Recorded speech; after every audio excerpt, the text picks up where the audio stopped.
I guess the best place is to start at when God saved my life the first time. August 2014. I go to work. My first appointment for the day is a client who just happens to be a nurse administrator at a local hospital here in South Florida. As the morning went on, I'm working on her hair. It was a very early morning appointment. It was something that was taking about 3 hours or so to complete. And towards the end of the visit, another client came and was sitting there waiting. I was breathing really hard, and my client says, "Marcia, why are you breathing so hard?" And I'm like, I didn't know I was breathing hard. But when she brought it to my attention, I realized that I was working and I was breathing like this all hard, like I had just finished running a race. So I was like, I don't know. I didn't even know that was happening. So my client that was in the chair says to me, she says, "Marcia, I think that when you finish working, you should go over to the emergency room and just have them check you out, because last week you had that really bad flu, so maybe you have a little bronchitis or something like that that's causing you shortness of breath."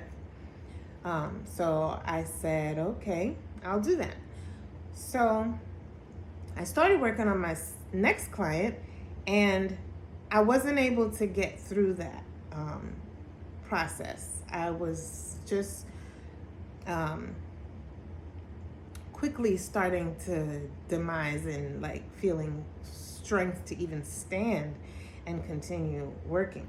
So I cut the visit short, and I packed up and I went straight home and decided I was going to take a shower because, I didn't want to go to the ER with hair all over me and everything. So I went home, I took a shower, and after I got out of the hot shower, I sat on my bed and felt like, I felt better. I was more calm and I could breathe freely and I was relaxed.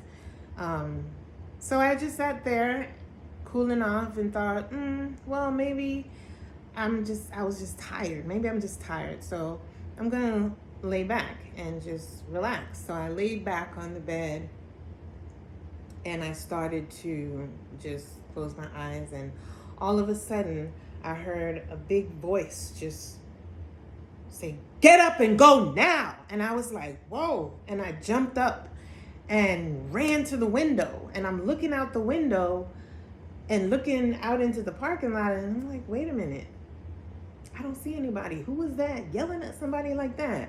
And I don't see a soul. So I'm just like, wow, okay. But now I'm up and I'm alert. So I just said to myself, all right, well, let me just go ahead and go to the ER. So I got my keys, jumped in the car, drove to the hospital, which was about maybe 2 miles down the street.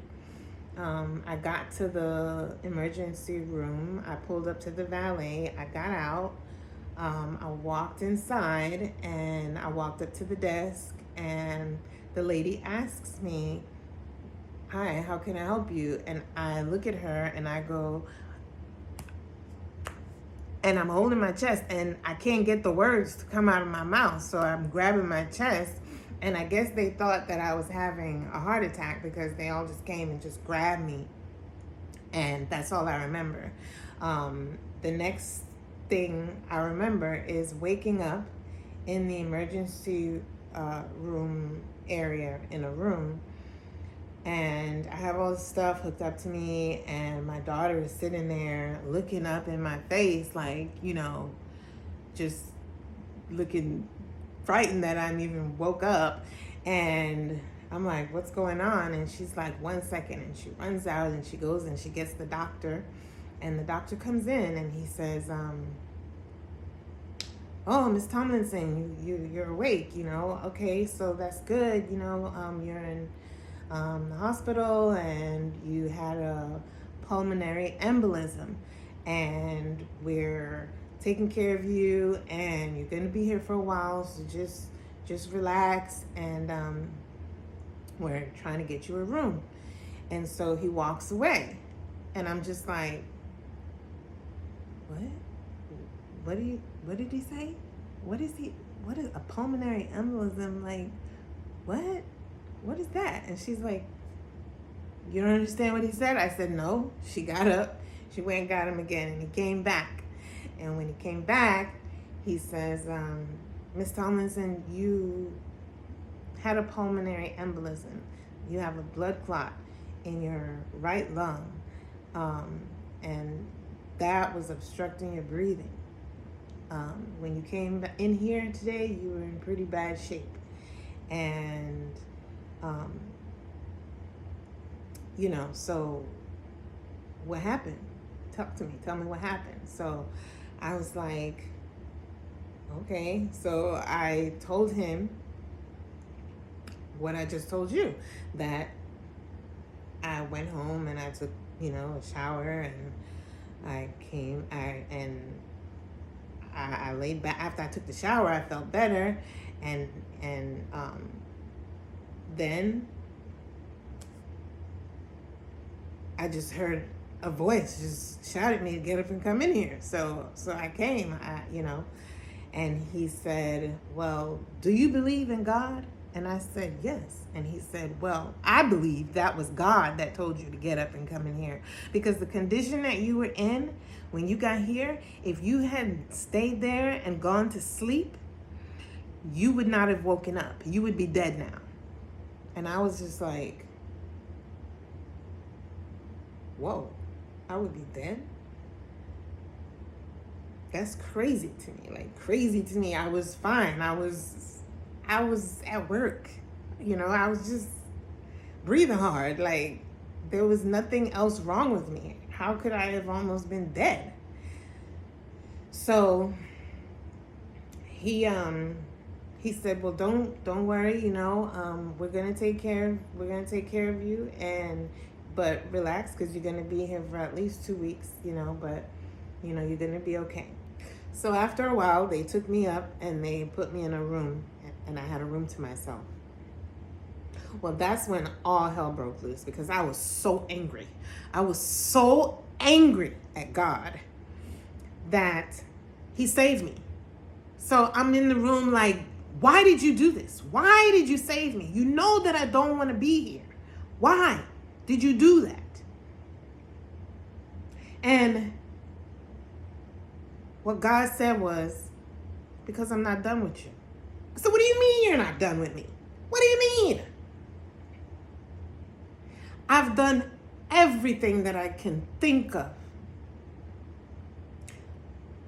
to feel better about this life. And nothing is working, and nothing has worked. So what do you mean you're not finished with me? Because I'm finished. And he said,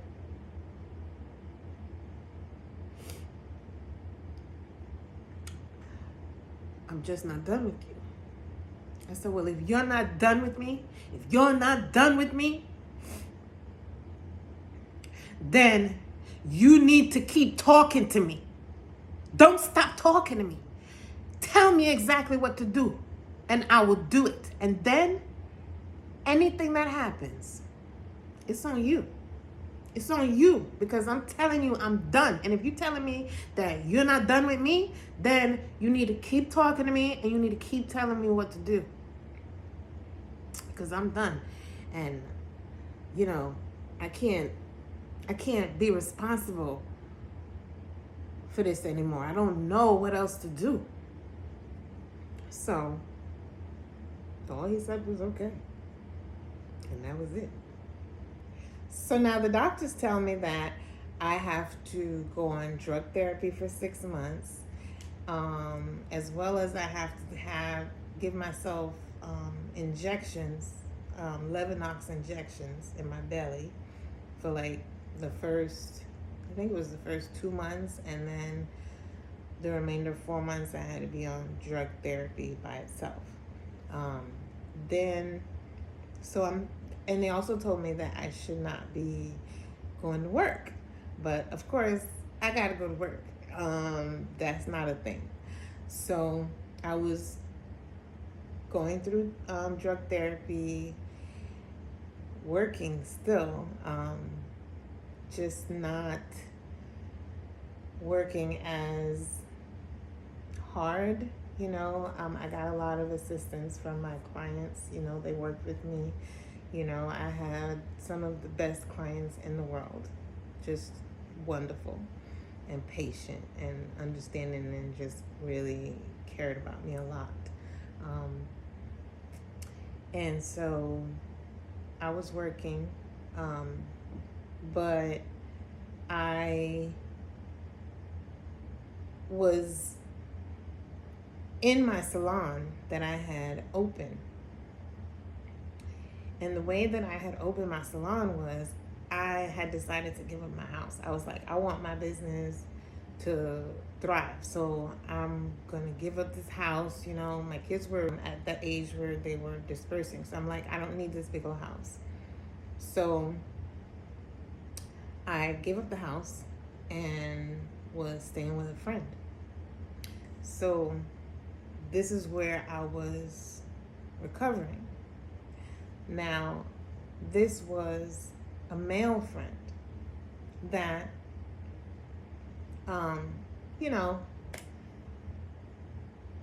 he wasn't a boyfriend. He was just like a friend. We hung out, we had sex, we smoked weed, just hung out together. But he wasn't like my man. But he let me stay at his place so that I could save money and work on my business. So his place was a good distance from where my salon was. And so I was going back and forth working. And then I had another friend that I used to date before him. And he lived all the way down in South Miami. So he now had asked me that December if I would come move in with him and be with him, and we could possibly get married. And I told him, no, I don't love you like that. I don't want you like that. That's just not what I want. So he was very disappointed in that response. And about a day after we had that conversation, I texted him. Now, every time I text him, I would see like when he would read my messages. He wasn't very phone savvy, so I don't even think he knew he had that feature. But I would know when he read my message, and he would always respond to me immediately when he got my messages. So the day after we had this conversation where I rejected him, and I'm texting him and I'm not getting a response. So I'm like, okay, he must really, really be upset with me. So I just said, well, when he's ready, he will call me. So a couple of days go by and I still haven't heard from him, but he still hasn't read my message. So now I'm like, that's interesting that he hasn't even read my message. But when I call and everything, I'm not getting any response. So I just took it out of my mind. So I'm also going back and forth. I'm working, driving from Pembroke Pines to Lauderhill, and I'm just trying to recuperate, trying to feel better, trying to adjust to the different changes that the doctors told me that I needed to adhere to in my diet that corresponded with the medication that I was on. So it was all just very difficult and stressful for me, just the whole health issue, and then all of the driving, and then the working at the same time. So after a while, I got a call, and this was in the first week in January, and this is 2015 now. So it's a call from my friend that I wasn't getting any response from his phone, and he wasn't reading my messages. He was calling me now, telling me that he's in the hospital, which I could barely understand what he's saying because his voice was all slurred. He's telling me that he had a stroke and that he's in the hospital down in Miami. And he's asking me to come and see him. So, of course, I'm going to go see him. So I go see him, and he has no feeling in the whole right side of his body, from his face, his arm, his right leg, all the way down. So he can barely move the one side of his body. And he was in pretty bad shape. What actually happened was he had a stroke in the house by himself. He lives alone. All of his family lives abroad. And he had the stroke and fell down, passed out in his house, and was just there for days. I think it was like, I don't know how many days they said, maybe 10 days. His sister that lives abroad was trying to call him and wasn't getting an answer. And it's not like him to not respond quickly. So she called the local police and asked them to go to his house and check on him. So when they went there and they walked around the house and looked in the back windows, they saw him on the floor, and they had to break in and get him. And thankfully he was alive, and they got him to the hospital. So when he woke up, he called me and wanted me to come. So I go, and I see the condition that he's in, and he starts to tell me how the hospital is making arrangements for him to go be flown, transported over to his country, which was Scotland. So I'm like, okay, but he's telling me that this is costing, and he had the lady who's arranging everything to come in and talk to me and explain to me what she's working on and all of this. And I'm just like, okay, like I didn't really understand why I was getting all of this information, but I'm listening. And she was telling me what the plan is and the process is for transporting him over to Scotland. And so he was showing me the documents of how much it's going to cost for them to send him over. And he's also telling me how much it's costing for each day that he's in the hospital, because they won't release him unless he has a caregiver. So he asks me if I'll be his caregiver so that he can have them release him to me, with the promise that I'm gonna stay with him and care for him. So I figured, okay, the lady said that it'll take about 10 to 14 days for her to finish processing his transportation to Scotland. So I said, okay, it's just 2 weeks. I can help you in that way. It was going to be a lot on me, really, because I'm sick and recovering, and I have clients in Fort Lauderdale, and he's all the way in South Miami. So that would mean that I would have to stay by him some nights and go to work from Miami, and just a lot of driving. But I couldn't say no. My heart went out to him, even though, no, I didn't want to be with him. in a long-term relationship, but he was still my friend, and he was in a very bad situation. Like that was pretty sad, because he didn't have anyone here, any family or anything to help him in any way. So I did what I had to do, made arrangements, told the guy that I was staying with that, some nights I won't be here, and I'm gonna be helping this man. So I begin this, and I'm going back and forth. In the meantime, I'm driving the guy's truck, the sick guy, back and forth because his car, was in good shape. So I am doing this for a couple of weeks, and one day I get to his house and he is on the floor. And I'm just like, okay, what happened? Why are you on the floor? And he says that he felt okay. I took him to the emergency room. They checked him out. They said that he was okay. But he has alcohol in his system. So I'm wondering, why does he have so much alcohol in his system? How is that possible? There's no alcohol in the house. Now, this guy had,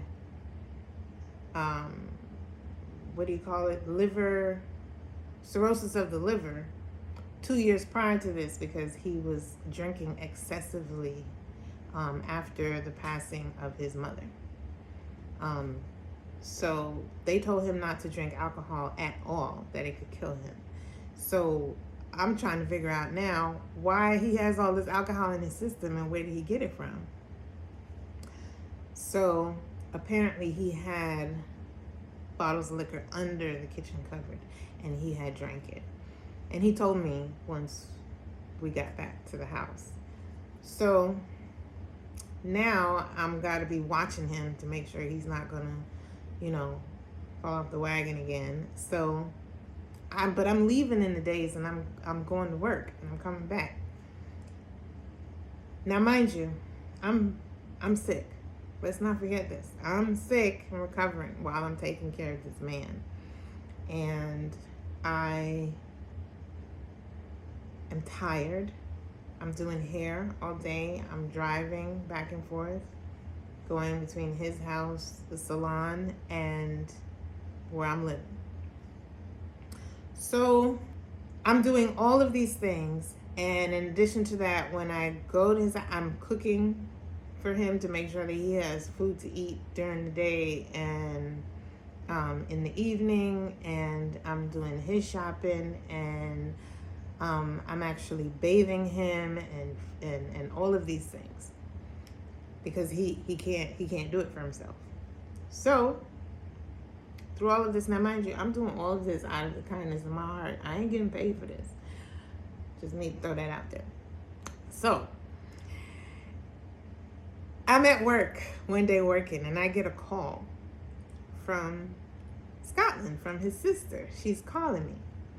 Now, his family knows me from before, when he and I was dating before. Because it wasn't just when he asked me to come and stay with him that we were dating. We had been dating long before, 2 years before, and when his mom got sick, he broke up with me, saying that he just wasn't in the headspace for a relationship. And so we broke it off, and then after like a year after she had passed, and I guess he had gotten over his grieving, and then he had gotten sick, and then after that we just kept in touch as friends. So now at this point I'm just helping him as a friend. And so his sister calls me, and she asks me, she knows that I'm there helping him as well. And so she asks me, she says, Marcia, I'm going to ask you a very strange question. Please don't be offended. I said, no problem. She says, do you drink? I said, not really. She says, I didn't think so. She says, I'm noticing on his credit card charges for ABC Liquor.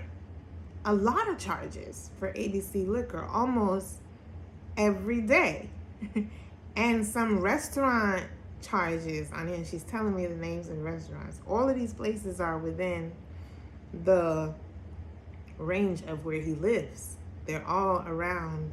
There's an ABC Liquor like 2 doors down from his residence. So I'm like, that's interesting because I haven't made any, I don't have his credit card, and I haven't made any purchases at these places. I have his bank card that I use to do the grocery shopping and buy gas, and that's it. So she's like, okay, well, he's not supposed to be drinking alcohol. So we need to find out what's going on. And I said, well, I will definitely look into it. And when I find out, I will call you. So when I go home now that evening to his house, I go up, he's on the couch, and I go upstairs and I look in his wallet. Inside his wallet, he has all these receipts for the things that she said. So my question is, how are you getting to these locations? How are you getting to these places? Or does he have some other friend that's coming by that is that he's sending to the store? Like, what is going on? How is it possible that he's getting products from the store? But I just put the stuff back in the wallet, and then I started looking for the bottle of liquor. And then I looked in his drawer under his socks, and he had a bottle of whiskey under his socks. So I go downstairs with the bottle, and I'm just like, oh no. And then he had receipts for like restaurants and stuff. So apparently what has been happening is, after my little investigation, this man, when I leave in the day, he goes to the restaurant and buys what he wants to eat. He walks to the restaurant and buys what he wants to eat. He walks to the liquor store and buys his liquor. And when I come back, he's crippled again. Why? Because he's doing this because he wants me to stay. He knows that if he's better, I'm gonna go. So all this time that I'm taking care of him, he's actually feeling better. He's becoming fully functional. But yet still, he's got me feeding him, bathing him, taking care of him. Yeah, because he wants me to stay. He figures the longer he needs me, the longer I'm going to stay, and maybe the longer I'm there, I'm going to change my mind and want to be with him. This is the explanation that he gave me once I confronted him about the fact that I know that he's been going to the store. Because I just confronted him. I didn't say how, anything. I said, so you ain't sick? So you could walk? Clearly you could walk because you've walked to the store and get your liquor and walked to the store and get your food. And he said, and I said to him, he says, no, I have a friend that came. I said, no, because I went by the restaurant and I asked them. And they said, yeah, you come in there and you eat. And I said, okay. And I didn't do that, but I told him that.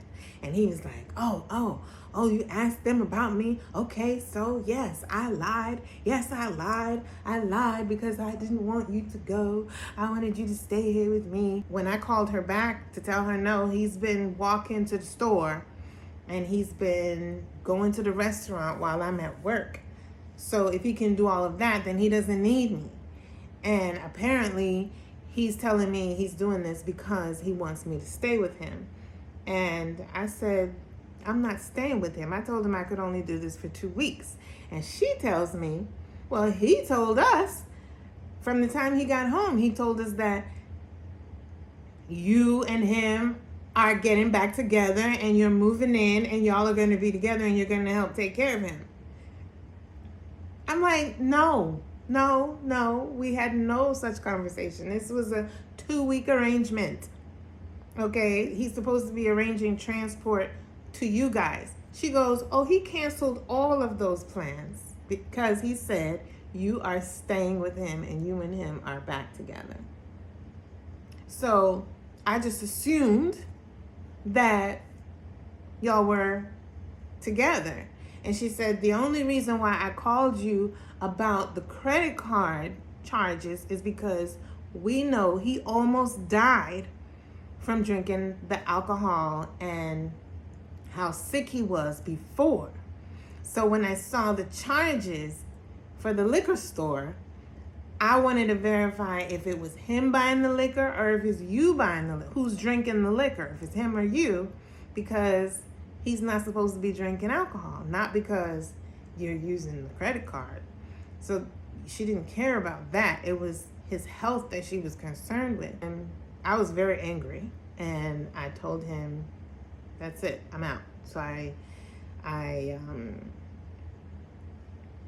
told him that the next day I would be making plans to get all my stuff and I'm gonna go. He needs to call an agency if he feels like he needs more assistance and get someone to come and help him, but my assistance is done.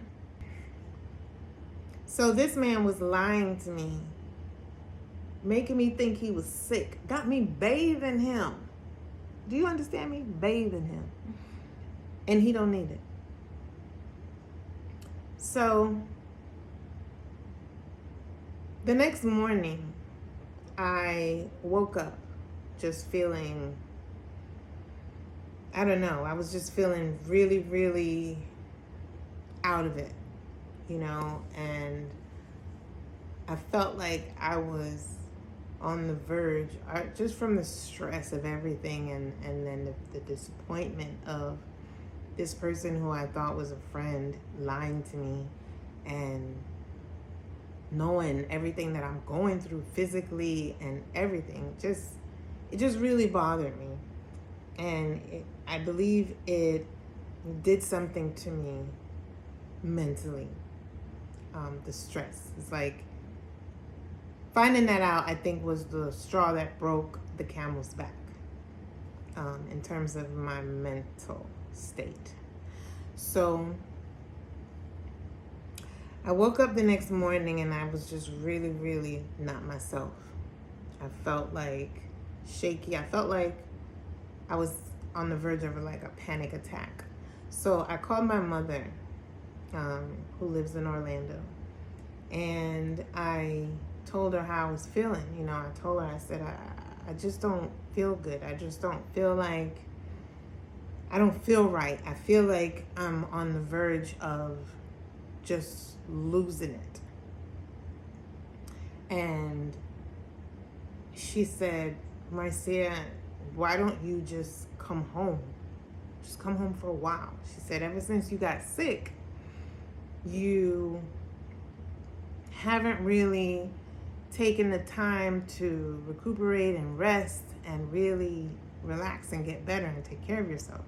So just take 1 month and come here and relax. And I was like, first of all, anybody that knows me knows that Orlando is somewhere that I have always disliked greatly. I don't even like visiting there. When I go, I'm in and out. You know, I just don't like it there. I don't know why. But so when she's saying to me, oh, you just need to come here, come to Orlando, I'm just like, what's she telling? What you telling me that for? Why are you telling me to come to Orlando, of all places? I'm like, Ma, I'll talk to you later. And I got off the phone. So I got dressed and I got in the truck and I started driving. I'm heading to the salon now. So I'm driving and it's me and God now. God, why you let her telling me that? Why you let her telling me? Why is she telling me to come to Orlando? Of all things she could say to me, what's she telling me to come to Orlando for? What that's gonna do for me? And he said, if one of your daughters called you and told you what you told her, what would you tell them? I was like, oh, I guess I would tell them the same thing. Sure. I would tell them to come home and let me take care of them and get them better. So,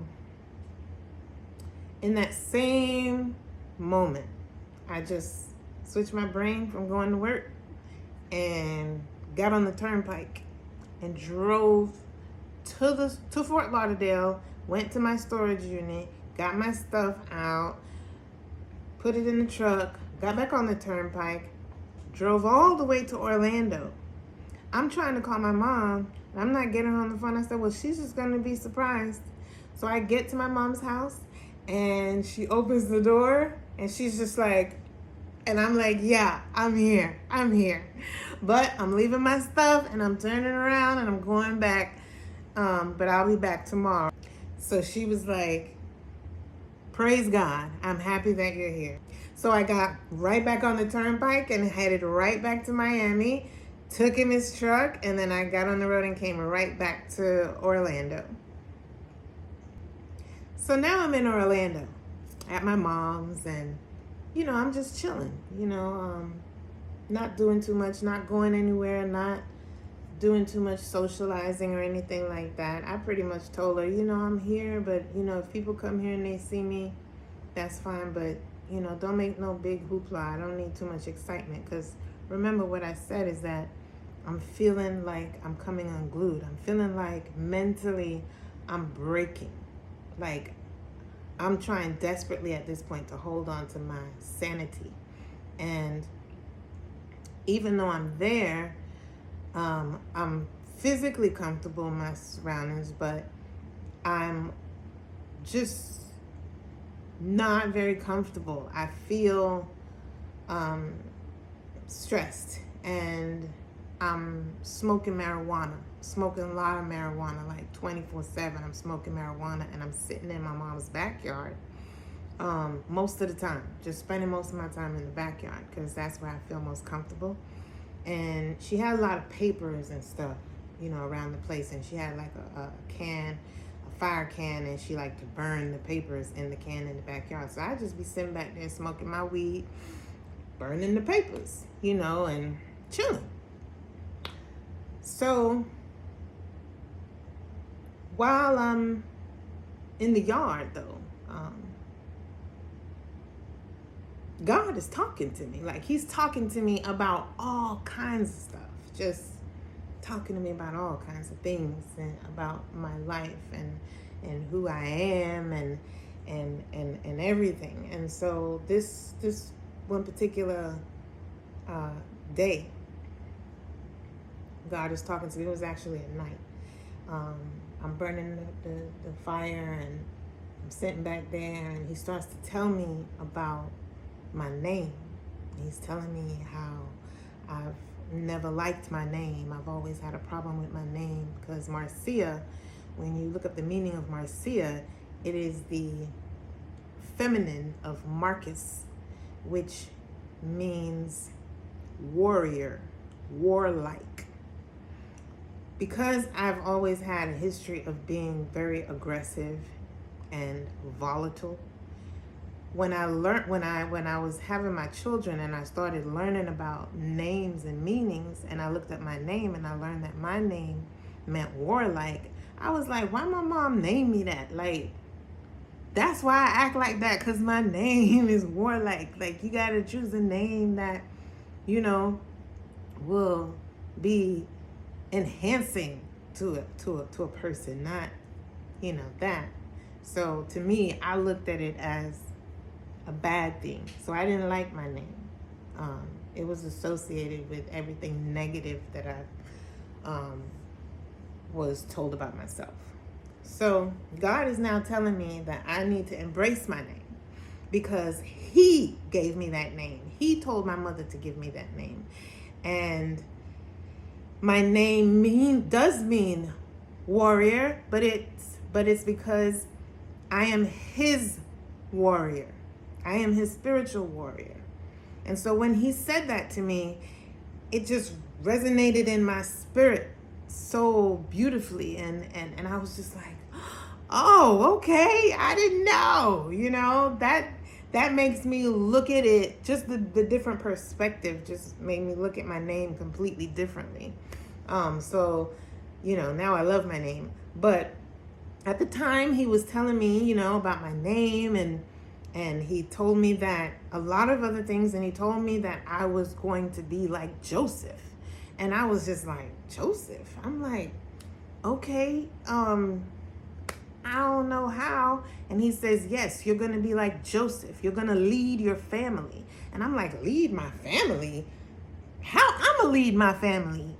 My family, don't nobody respect what I say. Don't nobody listen to me. Don't nobody care nothing about me. How am I going to lead my family, lead these group of people who don't care nothing about me? And he was like, no, they will follow you and they will listen to you. You just do exactly what I tell you and they will listen. And I said, well, God, I hear you, and whatever you tell me to do, I'll do. But you gotta know, I don't know anything. I don't know anything about religion. I don't know anything about any of this stuff. So I just don't know how I'm gonna do it. I said, look at my mom. I said, she can't teach me nothing. She can't tell me, she can't guide me. Like, look at her right now. She's not even in a good place in her head either. And he said, no, you can do it. And I said, well, God, if you want me to do it, I'll do it. I'll do whatever you tell me. I said, but I'm going to need you to send me somebody. I need somebody to guide me and teach me and hold my hand through the whole process. And he said, okay. And that was it. After that, I was out there in the yard again, and God told me that I should send my mom to New York. So my mom has a friend, an old friend that lives in New York that she had really been wanting to see really badly. So I said to her, she didn't have anything doing, my mom's retired. So I was like, Mom, God said send her to New York. So I said, Ma, if you had the opportunity to go to New York right now and go spend like maybe a month up there with your friend, would you go? She was like, yeah, I would go. I said, right now? She said, yeah, I would go. I said, you sure? She said, yes, I would go. I said, okay. I said, all right, I'm going to book your ticket. So I went in the room and I got online and I booked her a ticket. I believe it was a Monday. I booked her a ticket for that Friday. And I came back out and I told her, I said, all right, so I booked your ticket. You leaving Friday at such and such a time. And she was like, what? I said, I just booked your ticket for Friday at such and such a time. She's like, are you serious? I said, yes. She was so excited. She was so happy. So she was making her plans and making her arrangements, getting ready to take her trip that week. The Thursday before my mom was supposed to leave to go to New York, she had been on the road shopping with a friend. So this friend and her came back from the store, and I guess my mom was getting stuff out of the car. So her friend came to the door and rang the bell. And when she rang the bell, I came and I opened the door. And when I opened the door, the image that I saw standing there was not the lady. The image I saw standing there was like a demon. It was just a dark, ugly image. I couldn't give you a physical description. I just know that there was a face and it was just all jagged and dark, and it just flashed in front of me like an image just flashed right there, and then it went away, and then I saw the woman. So it was like the woman was something else, and then for like 2 seconds, and then it went away, and it was now the lady. And when I opened the door and I saw that, I go, and I raised up on it, like, and when I did that, then it went away, and it was the woman. And I'm like, and the lady was like, she was like, oh my gosh, because can you imagine somebody opening the door to you like this, And so she was like, oh my gosh. And I'm like, oh my gosh, I'm sorry. I thought I saw something. And she's like, oh, it's just us, And then my mom comes walking up, and I'm just like, whew. So now I leave because I associated what I saw with the woman. And so now I didn't want to be there no more. So I'm like, I'm getting out of this house. And I got in the car and I went somewhere. So that evening when I came back, my mom is in her room packing up. I go to take a shower. When I go in the shower, I'm soaping up. I soap up. And when I rinse off my face now and open my eyes, I saw that same image that was at the door. I saw it now in the shower with me. And I jumped and screamed. And with the soap all over me and everything, I pushed the curtain back.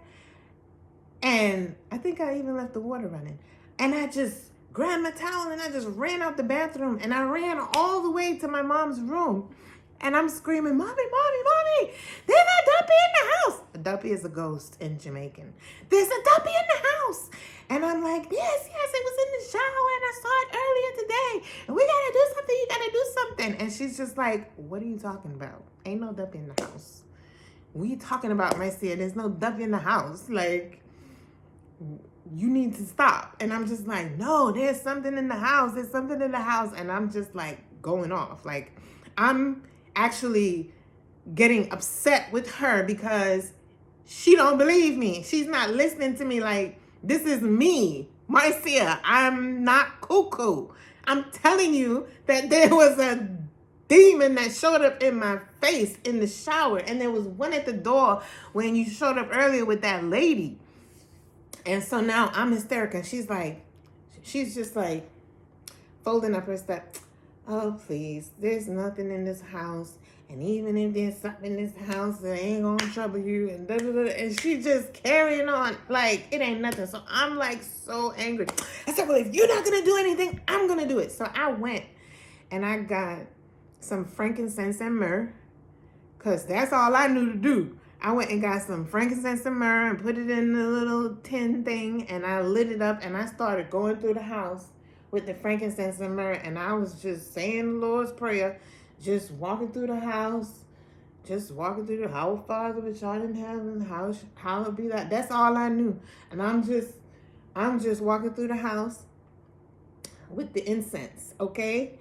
And I put it down in the hallway to my room, and I went in the bathroom and I rinsed off the soap off of me and went and laid down on the bed. And I called my daughter and I'm telling her, I'm saying, I can't stay here when grandma leaves. Like, after I tell her, I gotta find somewhere else to stay while she's gone, because I can't stay in this house. There's ghosts in here. Duppy is all up and through this place.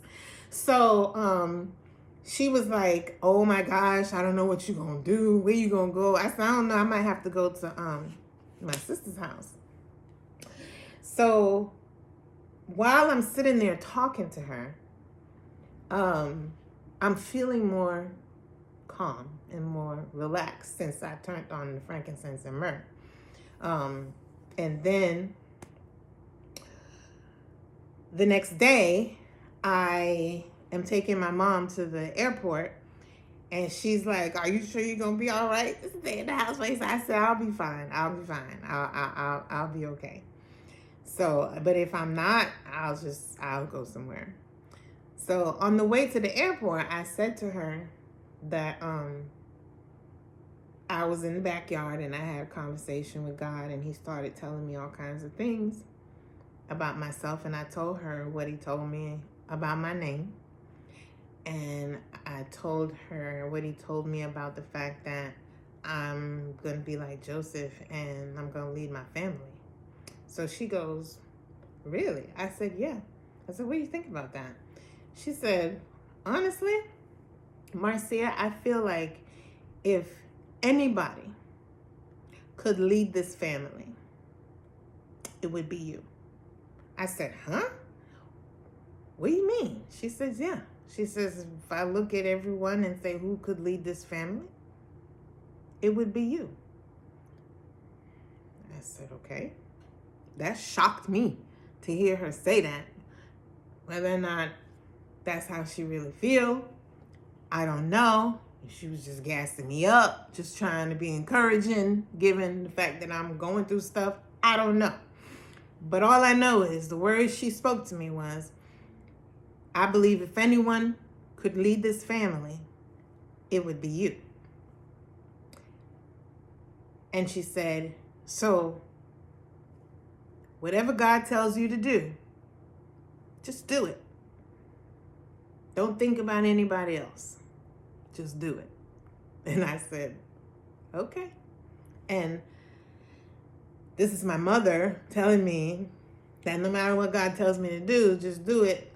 That gives me confidence, even more confidence, to go forward and continue listening to him. So I took her to the airport and she left for New York. And after she left for New York, I had decided that I had gotten it in my head that I was going to clean the house, as far as mopping and like just throwing away trash and just getting the place more in order for her.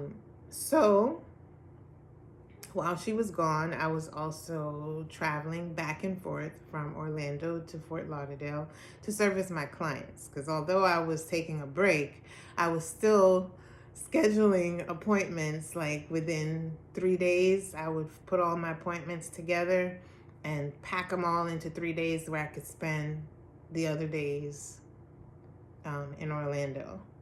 And so I was still working, but just in a different way. So now that I'm in Orlando and I'm staying by my mom is going to church back and forth a lot. And she's saying to me, so now that I'm in Orlando, my mom, she's going to church and she wants me to come.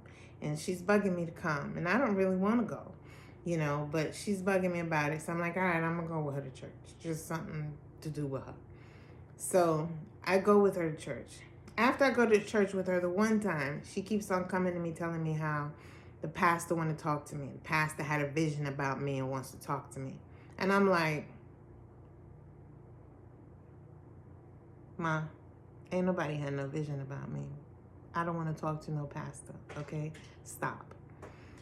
But she keeps on saying, yes, he did. He told me he wanted to talk to you. So when he sees me in church, he actually tells me he wants to talk to me. And I'm just like dodging him. Like, I don't want to talk to him. I don't want to talk to him. I don't want to talk to nobody's pastor.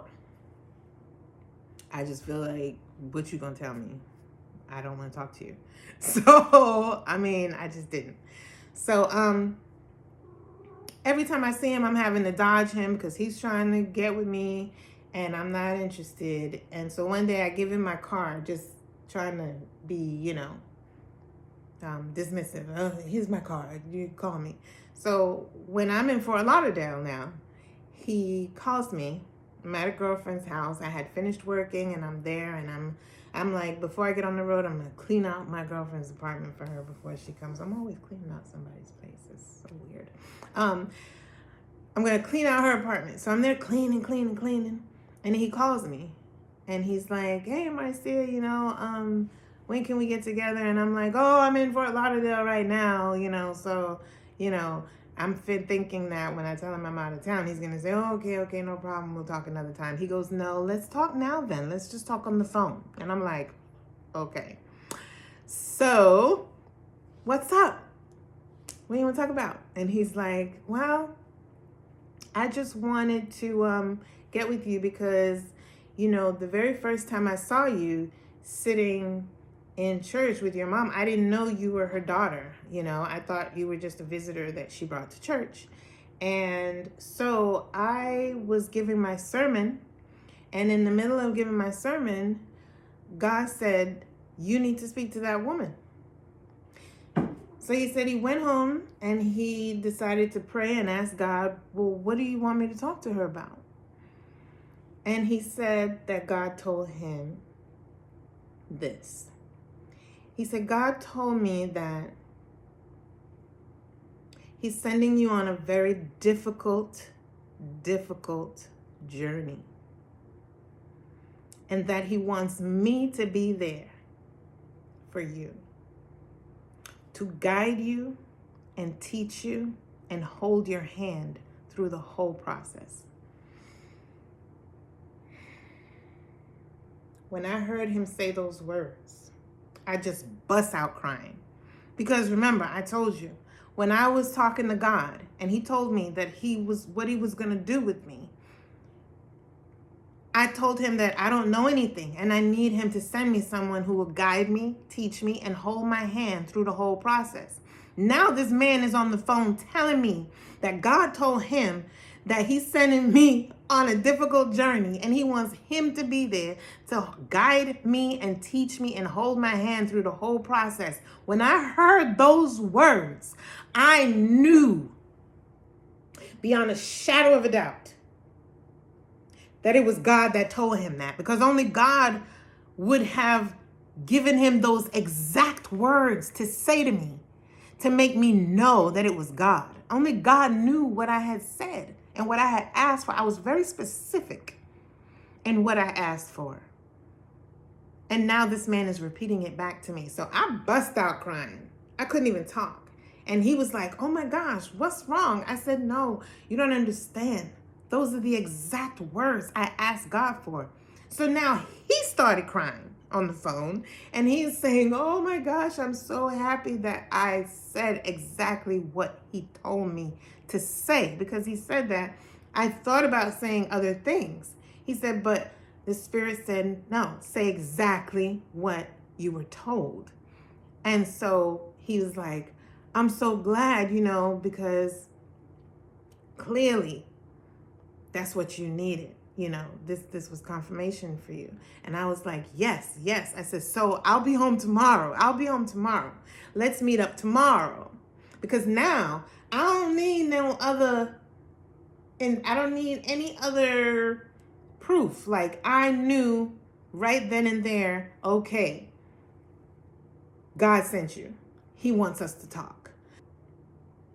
So 10 o'clock the next morning, he's at my mom's house. Now remember, my mom is in New York City.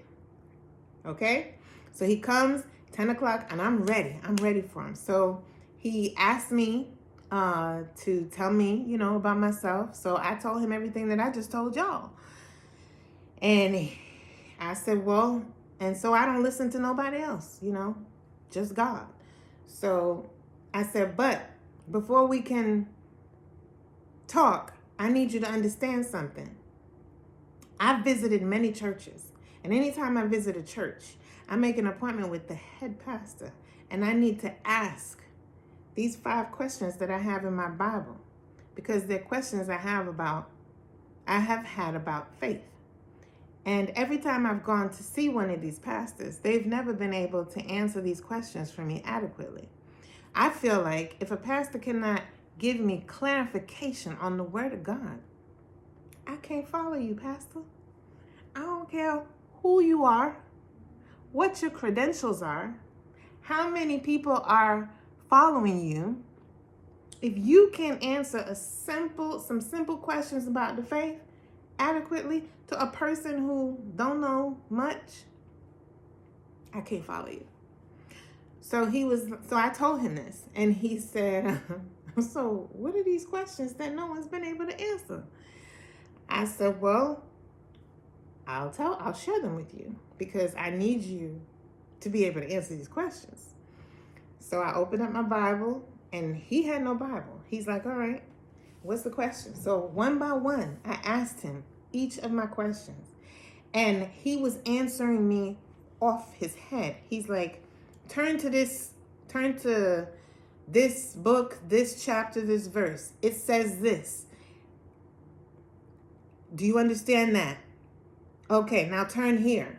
It says this, and explains it to me, makes me understand, like he breaks it down. And he did that with each one of my questions. He broke each answer down like a professor, like a college professor, okay? And I understood, and my soul was just so happy and shocked that this man had these answers that I've been searching for all this time, and nobody else couldn't explain it to me and make it make sense. So now I'm sitting there and I'm feeling good, and he's feeling good because he's like, yeah, to hear that no one could answer it, and now he's answered it and I have clarity. He's like, well, it sounds to me like the only thing you need now is to get baptized. And I was like, really? Really now? See, that's why I don't like y'all church people. And this is exactly what I said to him. See, that's why I don't like y'all church people. Y'all always coming with some foolishness. What I need to do that for? What I need that for? I got God talking to me right straight, God to my ears. What do I need to do any of that for? For what? I was just like, listen, don't come with your religion now, because I'm not trying to do all of that. And so he was just like really like taken aback at how I responded to his suggestion. So he was like, well, just let me pray for you. And I'm going to go because now it's 12 o'clock. And so, and I think he had another appointment. So I said, okay. And he prays for me, and then he leaves. As soon as I close the door, I'm like, God, why you send this man here to come tell me about I need to be baptized? What I need to be baptized for? What I need that for? I'm just walking through the house, and I'm just going off, and I'm just like, I don't need that. Shoot. Child, please. That's why I don't like them church people, blah, blah, blah. So all I hear God say is, go outside. I'm like, what I'm going outside for? And I'm just walking around doing stuff.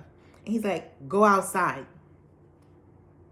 I'm like, I ain't going outside. So I go in the room and I lay down in my bed. Call myself going to take a nap. Couldn't sleep. Go outside. Turn on the TV. Trying to watch the TV. Go outside. Finally, I'm just like, okay. So I turn off the TV and I go out into the backyard. As soon as I hit the backyard, God started talking to me, telling me, explaining to me why I need to be baptized. You should see me. I'm in this backyard pacing back and forth, back and forth. If somebody was looking over the fence, they would say, that lady is cuckoo. That's a crazy lady over there.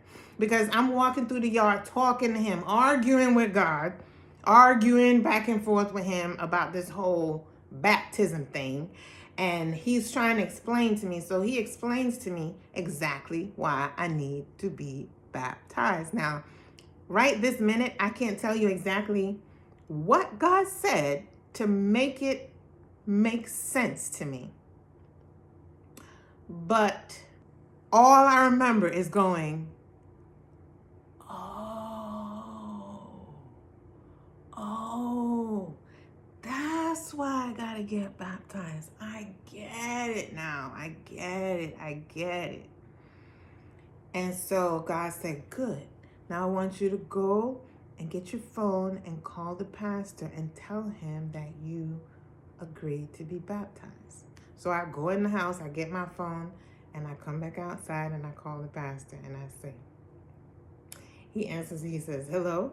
I'm like, hey, pastor, it's me, Marcia. And he goes, hey, Marcia. I said, pastor, listen, how soon can I be baptized? And he goes, huh? What? I said, yeah. How soon can I be baptized? I don't understand. What do you mean? I thought you was a gift. I said, yeah. I know. But God explained to me exactly, after you left, God explained to me exactly why I need to be baptized, and I understand now. So, how soon can I be baptized? And he goes, well, I guess we could do it this Sunday. Remember, this was a Friday. I said, why we can't do it today? So he was like, no, we could do it Sunday. Sunday we'll do it. You could do it here at church, and you can do it in front of the whole congregation. And I'm just like, no, I think I want to do it today. I don't need nobody to see me get baptized, and I don't need all that. I just want to get baptized. And he's just like, yeah, but it's good to do it in front of witnesses and all of that, and we have to prepare the tub. And I'm like, okay, so why we can't just go up the street to like a lake or the river up the road and you just baptize me? Like, I don't understand why we got to make it into a big old thing. Like, just baptize me. And he was like, Marcia, I understand what you're saying. I said, listen, God told me I need to be baptized. So that means that I need to be baptized now, today. So if you won't baptize me, I'm just going to I'm going to go drive out and find somebody's church and ask them if they would baptize me, because I don't see a problem. So he was like, listen, come up here to the church and sit and have a conversation with me. And I promise you that at the end of the conversation, if you still want to get baptized today, then I will fill up that tub myself and baptize you. I said, are you sure? He said, yes, I'm sure. I said, okay, good, I'm coming. So I left immediately, went up there, and he sat me down in his office. He pulled out the big Bible, the big one, and he went to sharing stuff with me and explained to me that what was happening to me was I was currently being baptized in the Spirit just through my obedience. That is the true baptism. The true baptism is me taking the steps and making the agreement in my heart and in my mind to be baptized. That is the true commitment there. It happens in my heart. The actual physical act, he explained to me, was just ceremonial. But he said that what I'm experiencing today, my acceptance, I'm already receiving the power of the Holy Spirit. So I was just like, oh, okay. He's like, yeah, the ceremony is just the follow through. It's just it's like you and a man making a commitment to get married. You go through the commitment to one another. You make that commitment to one another in your heart. And then you have the ceremony. That is allowing everyone else to witness the commitment, to participate in the commitment that you have made to one another. So he said it's the same with God right now for you. So I was like, oh, okay. He's like, yeah, the date you actually have your wedding ceremony is not that important. It's the commitment you've made with the person. So when he broke that down, I was like, okay. I get that. That washed with me. It was acceptable within my soul. So I said, okay, all right. So we can do it Sunday. So he said, well, go ahead and go home and prepare, and I want you to call your family and tell them you're getting baptized and invite them. And I was like, I ain't inviting them. They ain't gonna come. They don't care nothing about it. They don't care nothing about that. They don't care nothing about that. They don't care nothing about me. And that's okay. So he said, well, you might feel that way, but I say just invite them anyway. Invite them anyway. You might be surprised. So I said, okay, Pastor, I'm gonna give you that. I'm gonna invite him.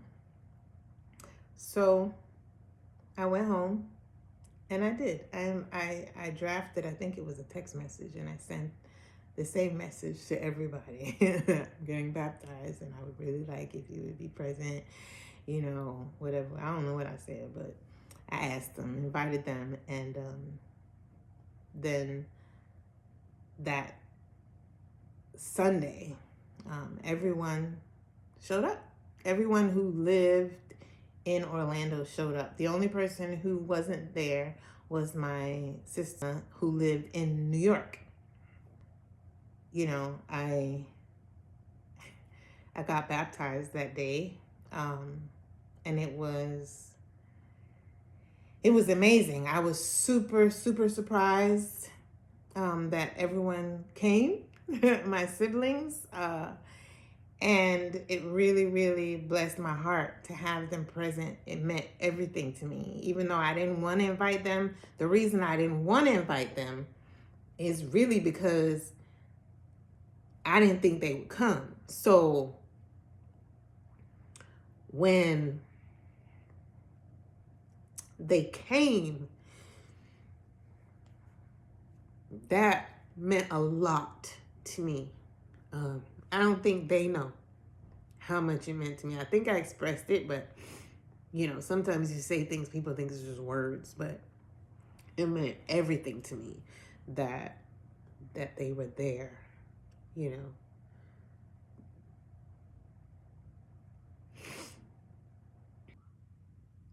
March 15th, 2015 goes down as being the happiest day in my life. The day that I was baptized, the day that I followed through, and did what God told me to do. I felt like I was floating on air that day, that whole day. I just felt like I was floating on air, and it was just a beautiful, beautiful day. I don't think I'll ever forget that day and what it felt like for me. So it's Monday morning, the day after my baptism. Yes. So I'm up doing my thing. I get a call from the pastor. He calls me in the morning and asks me if I can come up to the office. And I'm just like, what? And he goes, I just want to talk to you for a little bit. And I'm like, okay.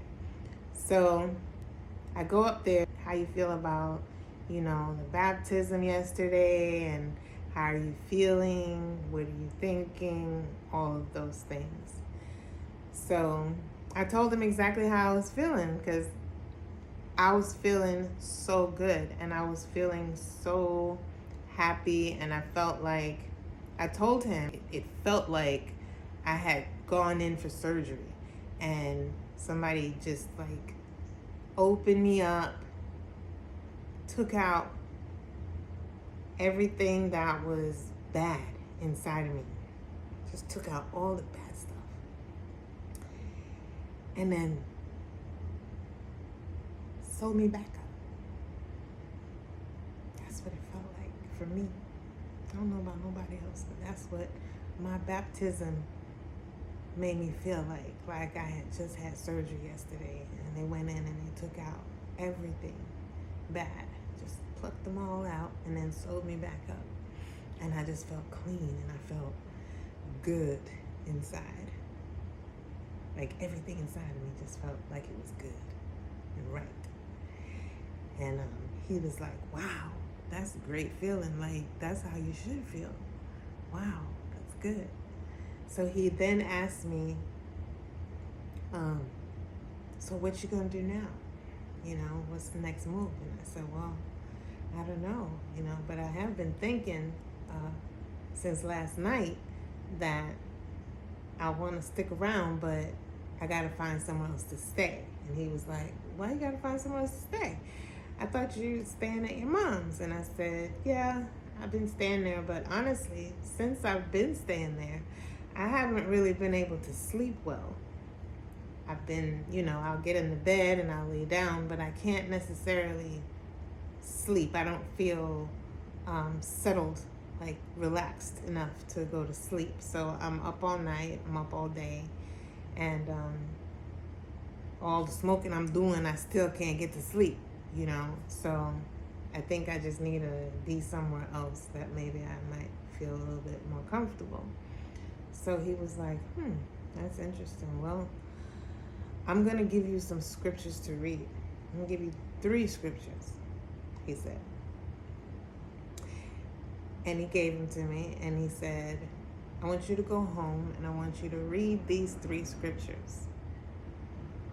And after you read these 3 scriptures, whatever God tells you to do, whatever God tells you to do it. And I was like, okay. So I went home, sat on the sofa, and I read my Bible, read the 3 scriptures, and after I read them, I sat back on the chair like this, and I closed my eyes, and I heard God say, now I want you to take all of your mother's idols and destroy them.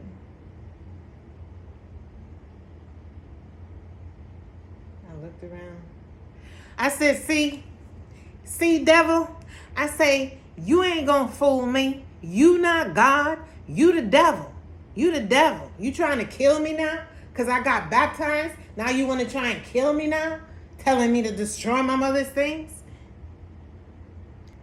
And God said, would the devil tell you to destroy his own things? And I was like, oh snap. Oh my goodness. Let me get up out of here. So I got up and I got my keys and I got my purse and I started heading towards the front door, and I was just like, I'm out of here. And on my way to the front door, I'm thinking, I'm looking around and looking, I'm like, she ain't even got nothing in here anyway. She ain't got nothing in here. She ain't got nothing in here. I'm fixing to go. And I got in the car and I just drove. I drove and just drove and drove all around town. I had no destination. I just knew that I did not want to be in that house. And I just knew that I did not want to touch my mother's things. And I just wasn't down for what God was telling me. I just wasn't down for it. So I drove around, came back to the house. And when I came back to the house now, I come in and I'm like looking for something to do. My mom has a box of papers. It's just papers and mail and stuff. So I'm like, let me sort through this stuff, because remember, I'm supposed to be cleaning the house. So I'm getting rid of all of her clutter and her just stuff that's everywhere. So I start sorting through this mail, and all this whole pile of mail, the trash pile that I'm making, all the stuff I'm pulling out of this box is just stuff that's just like from these people these prophets by mail, and they send you all these little talismans and these little trinkets and things. This is all I'm finding in the mail. And I'm like, what is all of this mess? Why does she have so much of this mess that she's getting from these people? All this crap. And like the whole box was just all of that stuff. All of the mail was just that. So I'm like, I'm going to dump this in the big trash can. So I go outside I head towards the garage to go and get the big garbage can. And when I'm heading towards the garage, my mom has these pictures on the wall of Jesus. And every time I pass the picture is pissing me off. The image of Jesus it's just making me, I'm getting angry every time I pass the picture. So I'm coming back from getting the garbage can, and I'm like thinking to myself, why do I get mad every time I see this picture of Jesus? And then I start to rationalize it and tell myself, oh, you get mad because you know it's not the real Jesus. It's just some guy that posed for a picture. So that's why you don't like the image. So I'm like, maybe that's it. So I come in some more and with the can, and now I see the picture again, and I hear God saying, look at it. So I go up to the picture and I'm looking at the picture, and he says, take it down. So I'm like, okay. So I take the picture, it has a little tack in it, and I pull it down, and I'm looking at the picture, and he says, turn it over. So I turn it over, and on the back of the picture, there's a hexagram. A little picture of a hexagram taped to the back of the picture of Jesus. So I see this hexagram, and I'm like, oh my gosh.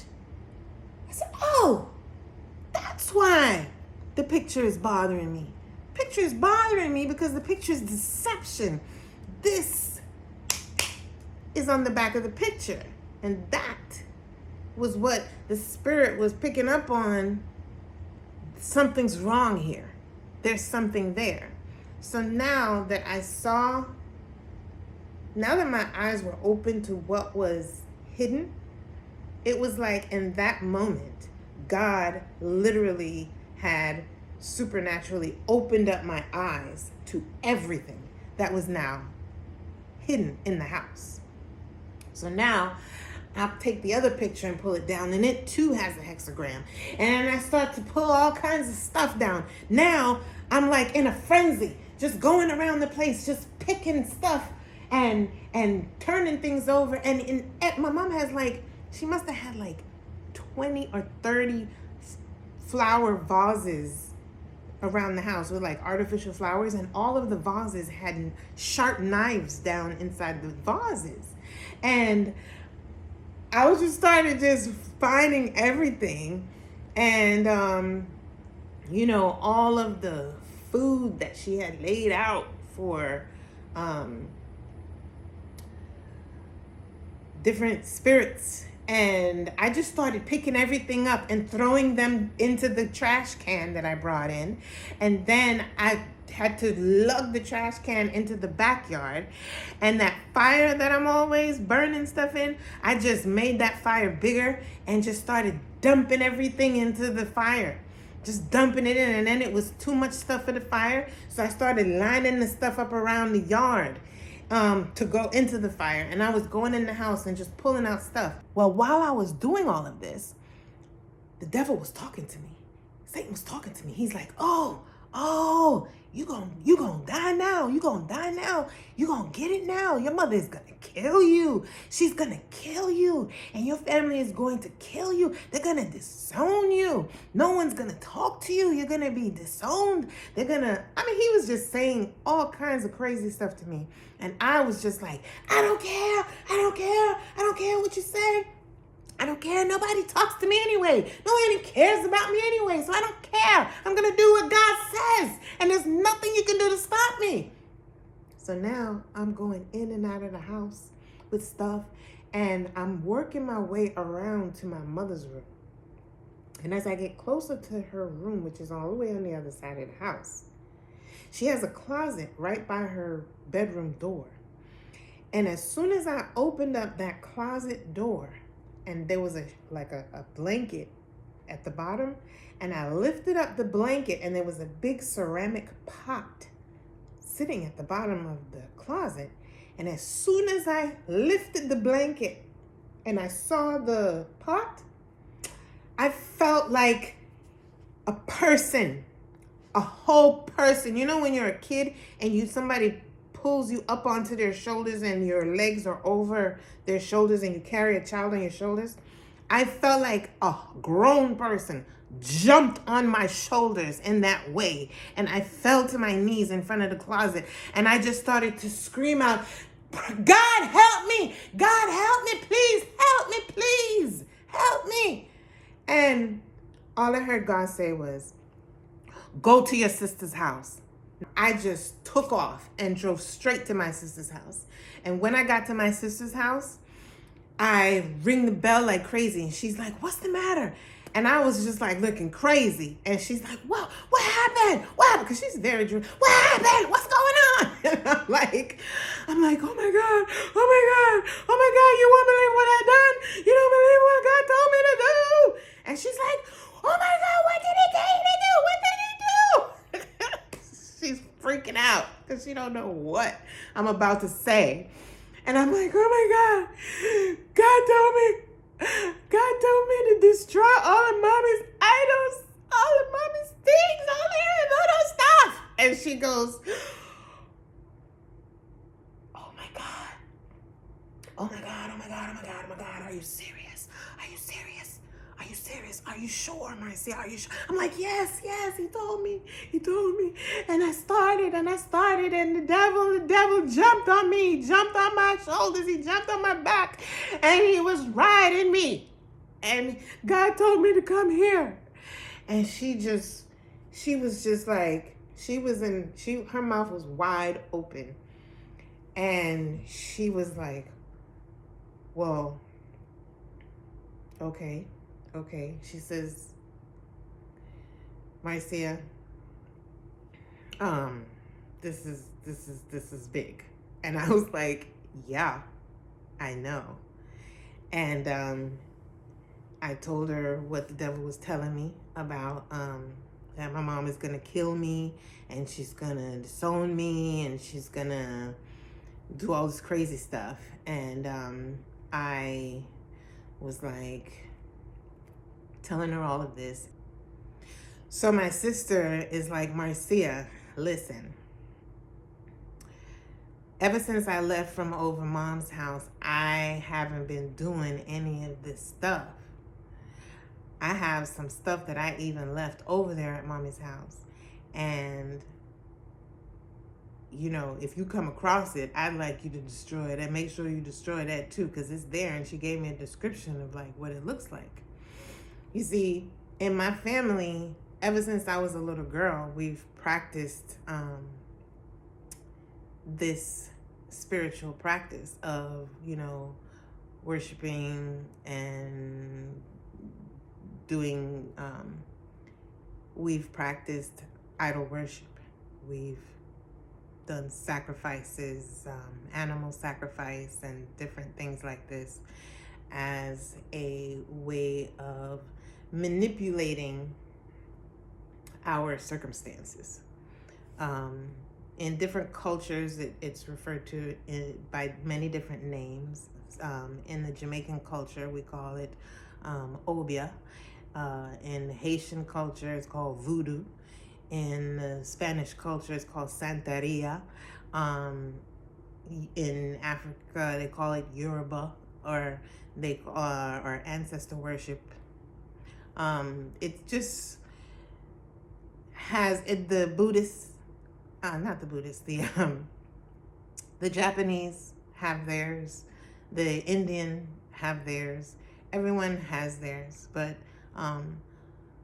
it just goes by a different name. But ultimately, it's pretty much the same practice that's been going on since before Jesus' time. It was going on in Abraham's time, because Abraham's father was an idol worshiper, and that was what God called Abraham out of, from following the traditions of his father and his family. So that is what we practiced, and we practiced it proudly. It was not something that was necessarily hidden. Everyone in the area knew who they could go to get help and advice and guidance in these types of practices. And my mother and the different ones of us in my family were those people that, you know, could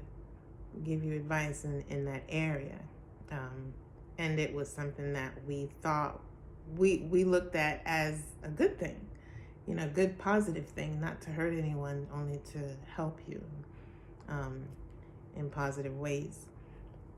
But it was idol worship nonetheless, and this is what we were practicing. And so this is what God was telling me to do, was to destroy all of the things that was in my mother's house that was related to that practice. So this was not something simple. This is something that was like major and had a major effect on everyone, what I was doing. So my sister says to me, I want you to make sure you get rid of my bag. And Marcia, whatever happens, if you're going to follow through with this, whatever happens, don't even worry about it, because we know how mom is, and she just might kick you out. And if she do, it's okay. You come on over here and stay with me. You good. Don't even worry about that. But I support what you're doing. I feel in my spirit that this is a good thing. So you go ahead and do it. And she says, I'm going to give you another little piece of information if it helps you. She says, Mommy has never given anyone control over her house the way she has given it to you. And said, do whatever you want to do. Mommy's never entrusted anyone with her house the way that she has done with you. Therefore,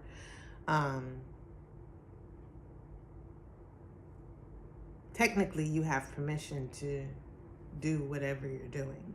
She came in on the back end and was saying, Mommy did leave her house in your authority. So, and told you, and she also told you, do whatever God tells you to do. So on twofold, you're okay. But just in case it backfires, I got you back. Well, that gave me a big, big, big, big boost of confidence in pushing through and actually, going back and continuing in the process of what I was doing, which was searching out the whole house and trying to find everything that was related to the spiritual practice and destroy them. That was my mission. So now I'm in the house, and I'm back to cleaning things out and just going room by room and pulling things apart. And with all of this work that I'm doing in the house, I'm not sleeping. Because God has me up all night, while I'm cleaning out the house, he's talking to me. At night, once I finally lay down, he's talking to me. He's having me up all night. I'm just reading the word. From night till morning until the sun comes up. I'm just reading the word. That's all I'm doing all night long. And he's talking to me, and I'm writing stuff. I'm writing things down, writing down what he's saying to me. He's telling me all kinds of things, just all kinds of stuff about my life, stuff about people, just stuff about him. And then he's taking me to scriptures, and he's telling me scriptures, and he's teaching me things. He's just revealing so much to me, and I'm just feeding on the word. But this is going on all night, and I'm not sleeping, and then I'm doing what I'm doing during the day, and I'm barely even eating anything whatsoever. So I am just in a zone. And the next thing that happens is God speaks to me and tells me that I need to take my sister that I went to and take her and go to see my other sister. Uh, so we agree to go and see her and on the morning and let her know like what is going on and what I'm doing. And on the way there, God tells me to share particular scriptures with her. And so I go there, we go, and when she sees us open the door, when she opens the doors and sees us, because she wasn't expecting us that morning, when she comes to the door and sees us, she's just like kind of freaked out because she's never seen, that's never happened, like for me and my sister to show up at her house. It kind of took her aback, like, oh my God, is mommy okay? You know, kind of thing, like, what has happened? Who died? Kind of thing. That two people have to show up at once. Like, we ain't close like that. Like, all of us are not close like that. We don't just show up at certain people's house unless it's something. So that was her response, you know? And we're like, no, we just need to talk to you. So we went in and we talked to her, and I shared with her, and my sister told her that, you know, she doesn't have anything over at her house because she left everything at mom's. And so I shared the scripture with my sister and told her that God is asking us to put down the idols and to stop the spiritual practice that we have been doing and to worship him and him alone and to be faithful to him and come back to him. And she agreed. She was like, this has been on my heart. And so she agreed. And then the second task, because my other sister brought garbage bags with her, the second task was to clean out all of what she has in her house that represents it.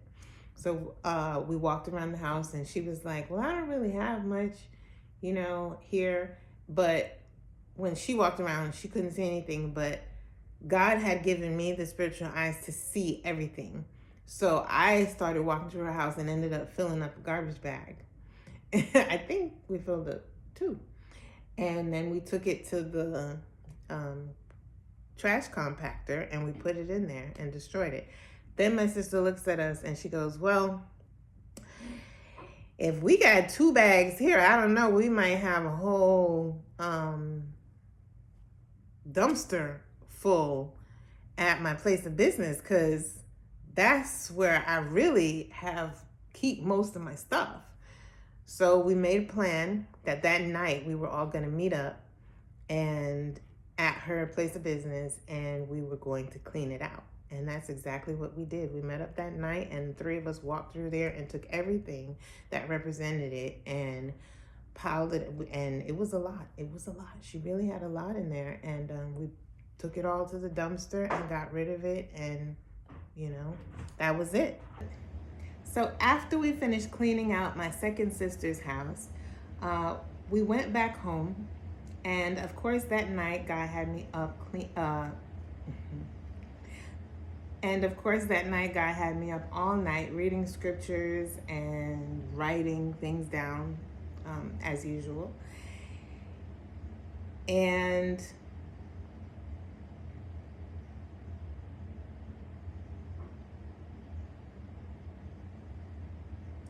the next morning, God then told me to take those 2 sisters and go to my third sister's house and do the same thing, but we must go, all 3 of us together. So I called them and made the arrangements, and we decided that we were going to just show up at her house the next morning at about 6 a.m. And that's what we did. We all met up over there and waited for her to wake up.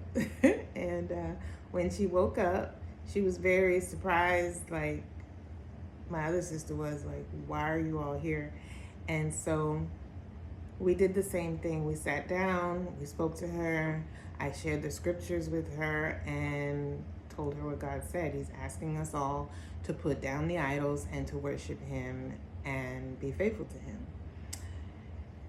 So she too agreed, although she was making the statement, oh, well, I don't really do much, and, I don't really have much here. And then my other sister said, no, that's what we think, but let Marcia take a walk around and see what you have. And so, of course, I walked around and I found a lot of things. Not as much as my other sister, but she still had a good amount of stuff, and we had to get rid of it. So after that, the girls were asking me, so what about our brother? And I said, well, God hasn't given me any instructions on him as yet. I am operating only as God speaks to me. I'm not jumping the gun and doing anything off of my own or with any assumption of where God is going with his instructions. So we prayed together. We decided we're all gonna just pray together, the four of us, and then we separated and we went home. So this particular day, when I went home, I got back to my mom's and I was really, really, really, really hungry. When I say I was hungry, I was so hungry. I don't think I had eaten in a few days. I was so busy cleaning out the house and trying to do everything that God was telling me to do, and reading and writing and all of these things, that I don't think I was eating. I was just completely empty. So when I got home, I decided that what I was gonna do first is try and fix myself something to eat. So I went into the kitchen and I took out some eggs, and I was, about to make some scrambled eggs. So I turned on the pan, and when I turned the pan on, all I heard was, open every window and every door. And I was like, okay. And then I continued doing what I'm doing. And then I hear again, open every window and every door. So I'm like, okay, Lord, I'm gonna open the windows and doors as soon as I finish making these eggs. There I am making my eggs, and I hear, open every window and every door. And I'm like, I start turning off the stove, and I just start running through the house, opening every window and every door. I opened the windows, the doors, the garage door, everything that I could find that could be opened, I opened, because, God shouted at me. So I opened it. And after I was done opening all of the windows and doors, I went back to making my food. So I'm fixing my food, and I hear, call your sister in New York and tell her what's happening. So again, I do the same thing. Okay, I'll do that. So I get my food in the plate, and I sit my food down on the counter, and I sit in the chair. And as soon as I sit in the chair, my phone rings. And when my phone rings, it's my sister in New York. So I'm like, okay, because I was going to call her while I was eating. So she called me.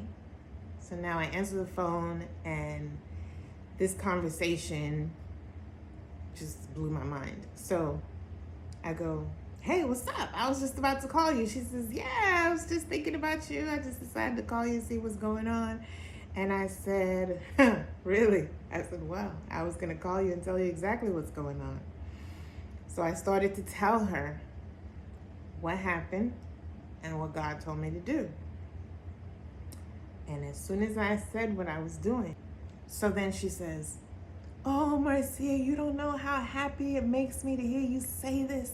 She says, this is amazing. This is God's answered prayer.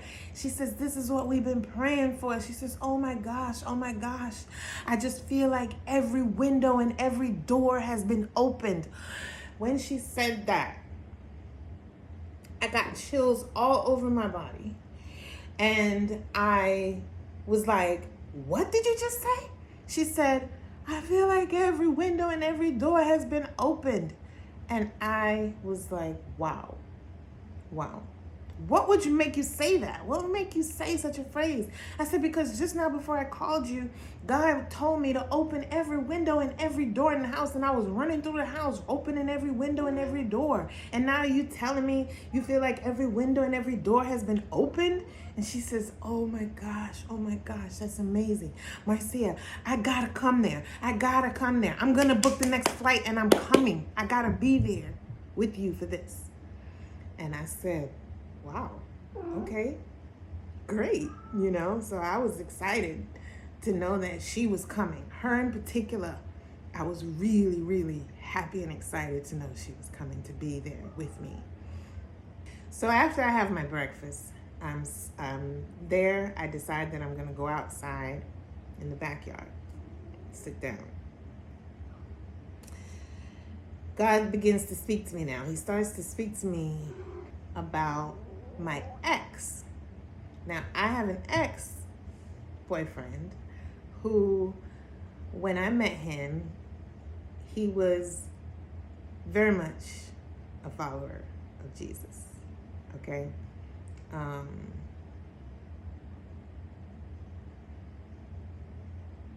He was going through a lot of problems and legal issues that were affecting our plans, our future, everything. We spent thousands of dollars trying to find lawyers to help him with his issues, but we kept coming up empty. So I had the bright idea to take him to Miami and introduce him to our spiritual family practitioner. And when I did that, he started working with him and doing some spiritual work, and I had purchased him a ring, and I had some work done on the ring for him and blessed the ring and gave him the ring. He had been wearing the ring all this time, even though we weren't together and time had passed, he still had the ring and was wearing it all the time. So on this particular morning, after I finished eating and I went outside, I then heard God telling me, he was my faithful child, and you turned him to darkness and introduced him to the devil. This is the words that God used.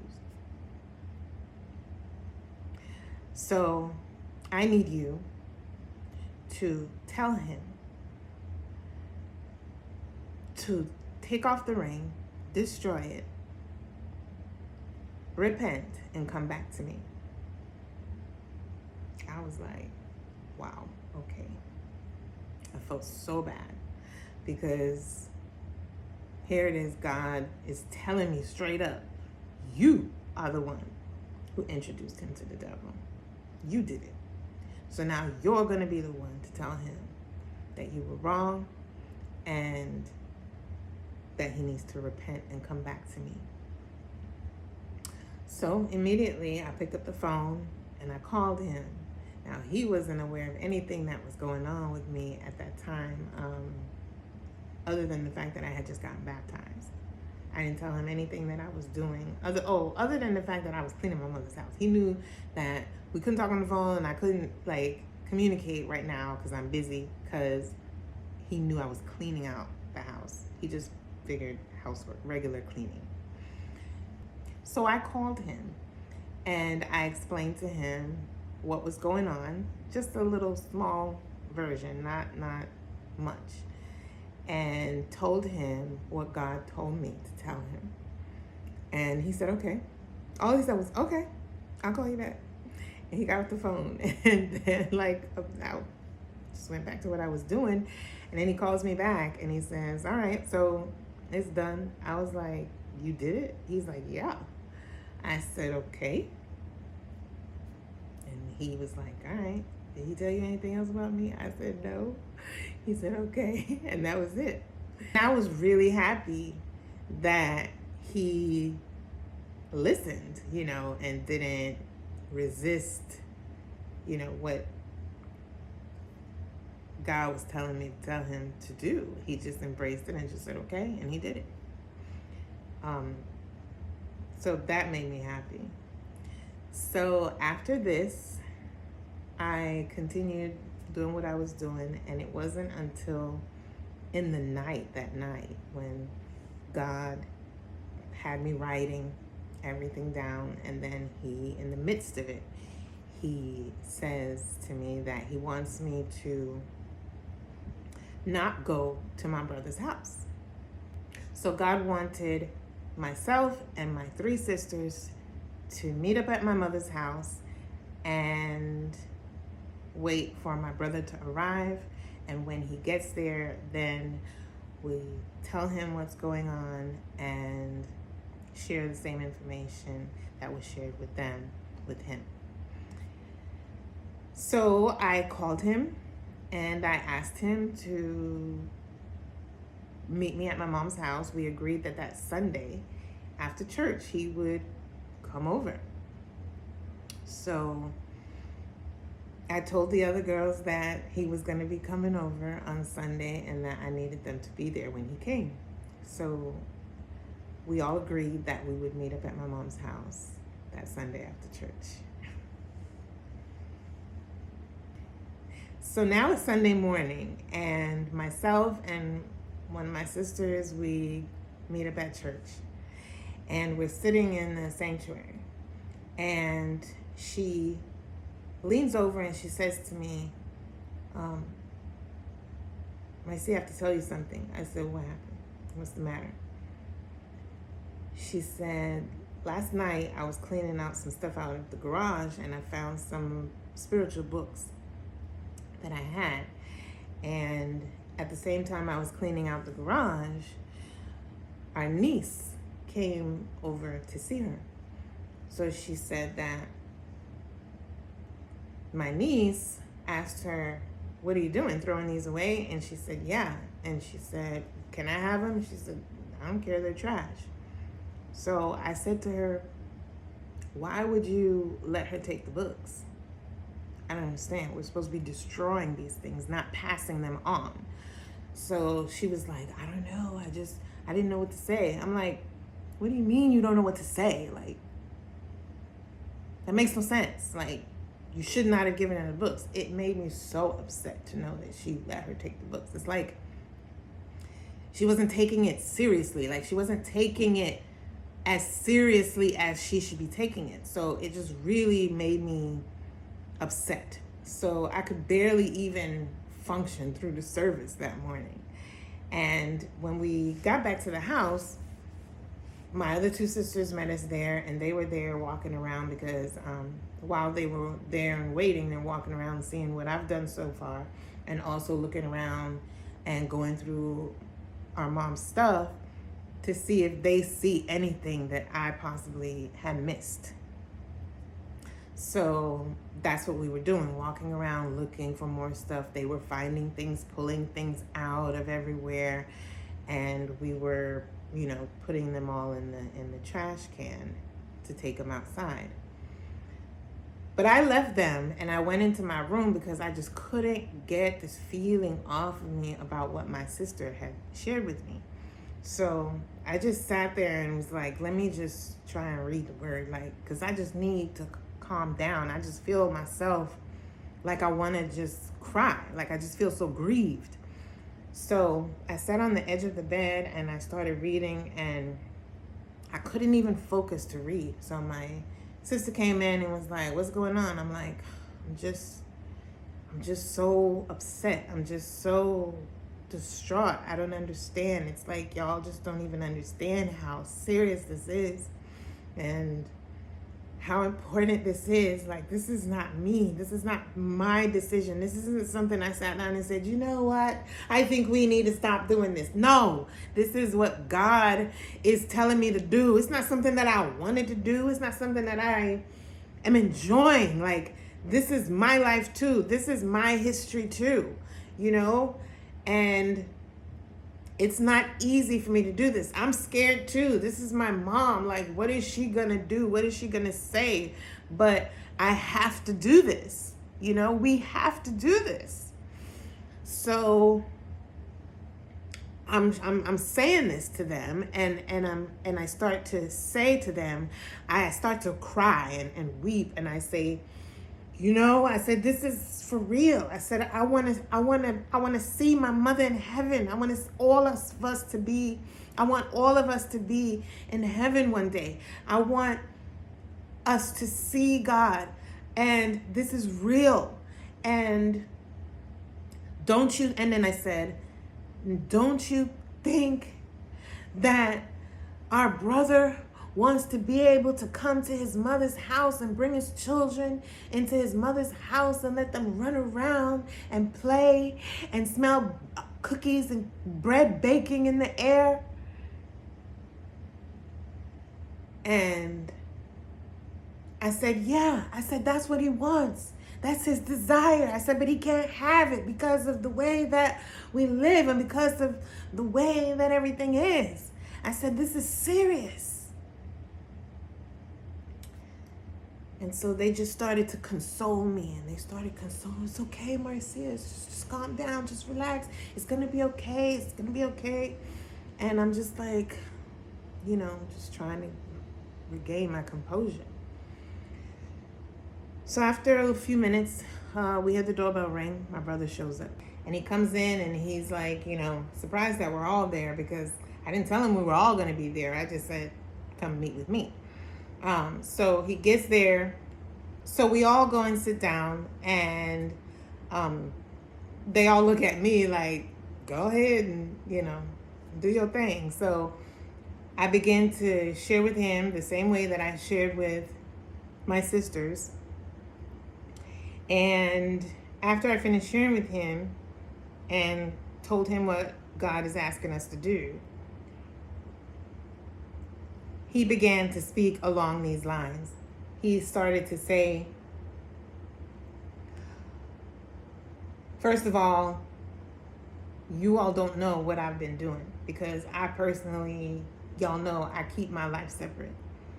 So basically what he was saying to us is that he hasn't been practicing this really, because since going to church with his wife, and they have been learning, and he understands now that there is one true sacrifice, which is Jesus.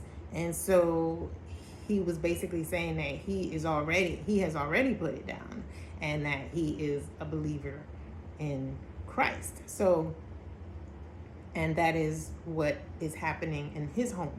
So he then went on to speak and say, I keep my life separate for a reason.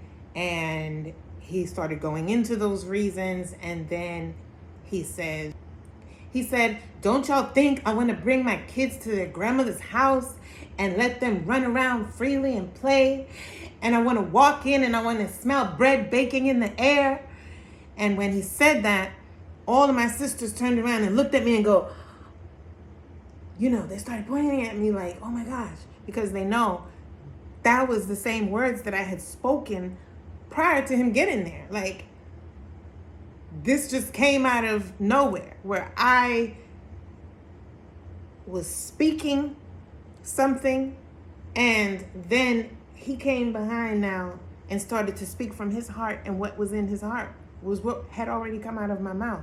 And I didn't even speak to him yet. So they all looked at me like very surprisingly. And he just continued to just share what was on his heart about what he would like to see happen, what he would love to experience in terms of his family life, and his entire family. So it was a very emotional moment, and I understood where he was coming from with everything that he was saying, and from there, he just basically let us know that he's all for it. He's all for whatever it is that God is trying to do, and us coming together in unification for our family out of love and obedience of God. But he expressed that everybody's got to be on board, namely all of us siblings and our mother. And if our mother is not on board with this, he doesn't know if it's going to work. And if she's not on board, he doesn't know if he can be involved. And so now the next day, my sister shows up from New York. So when she shows up now, I pick her up from the airport, and immediately I caught her up on everything that was going on, and then we decided that we needed to have a group meeting at the end of the week to discuss my mom and plans for my mom to come back home and how we're going to receive her, what we're going to do from here on out, and all those things. So we made the plan to have this meeting. So now after we made the plan to have the meeting with everyone at the end of the week, I was called out into the yard. So I go outside, and God tells me that I need to call my daughter, my oldest daughter in Miami, and tell her to make plans to come up to Orlando next weekend so that when my mom comes home, she's there too. So I called my daughter to tell her this. And when I called her, I told her, she's like, okay, mommy, I'm going to make plans to be there. She said, but I need to remind you of something.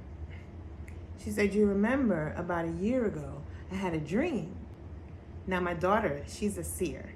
And ever since she was 12 years old, she started having dreams. And a lot of times her dreams will come true.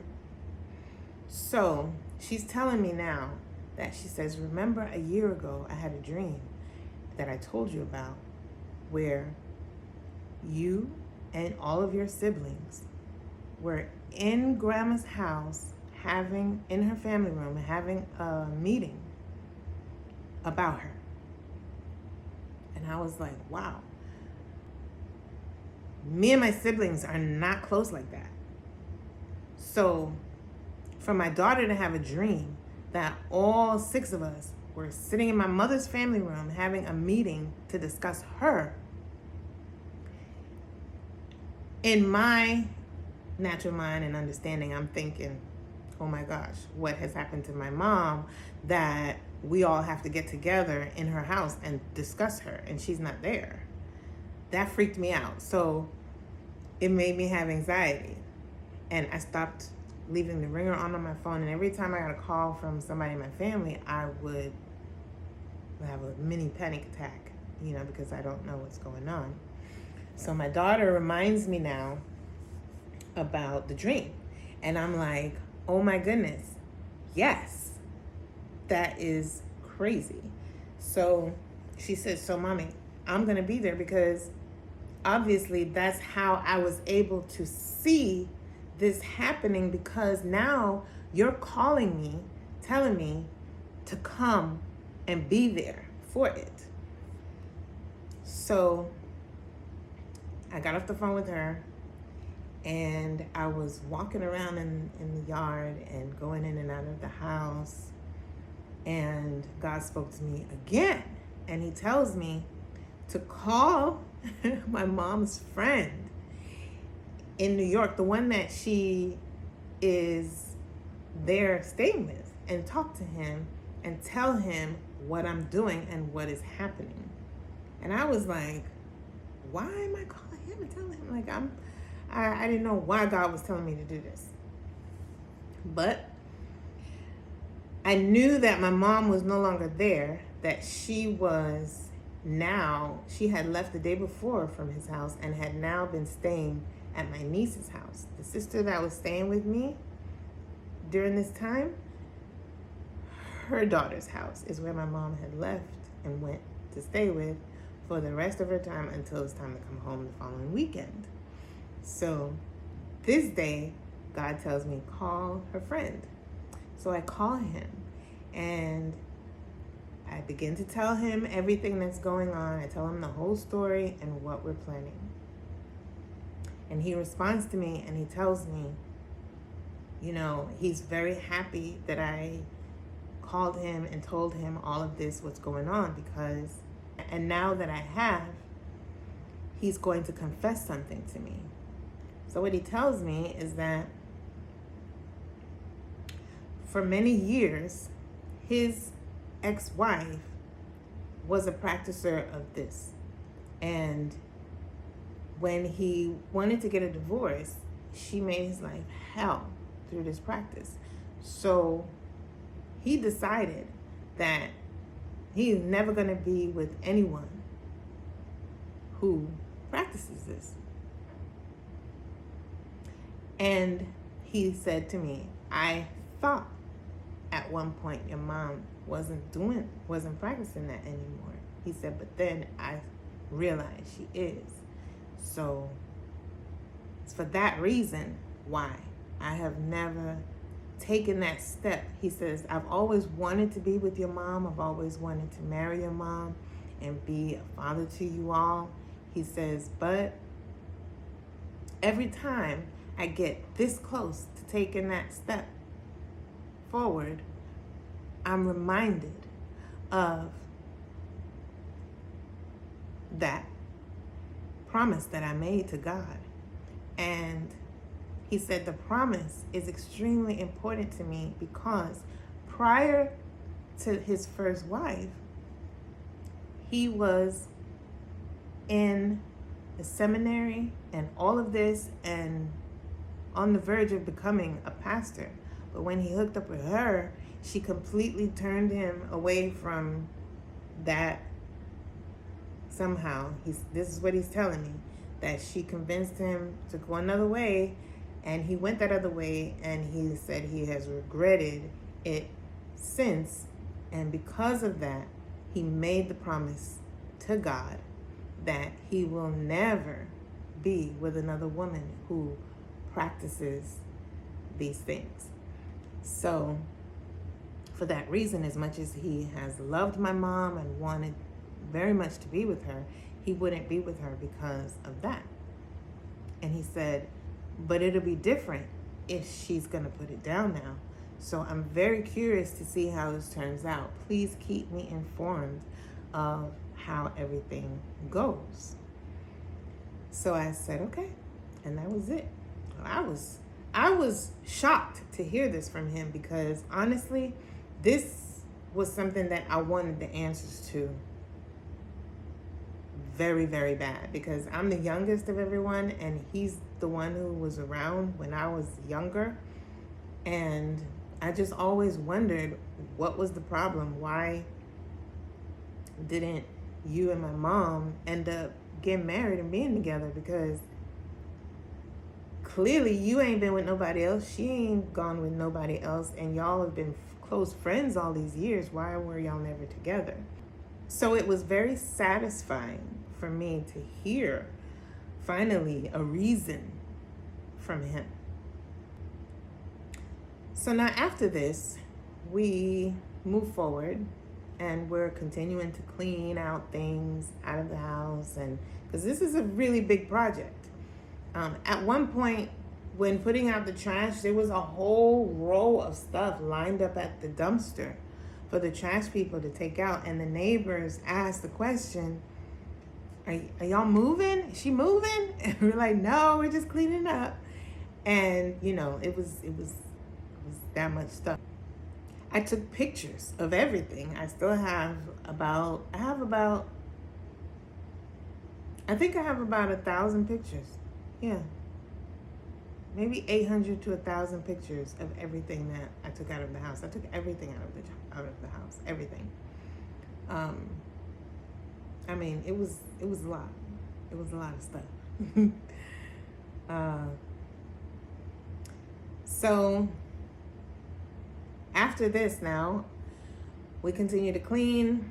Then we get rid of, after we all of that stuff is gone. Now it's just basically cleaning out trash, cleaning out, organizing things, painting, cleaning the carpet, just doing all kinds of stuff to now make the place beautiful and clean and airy and light. And it was wonderful.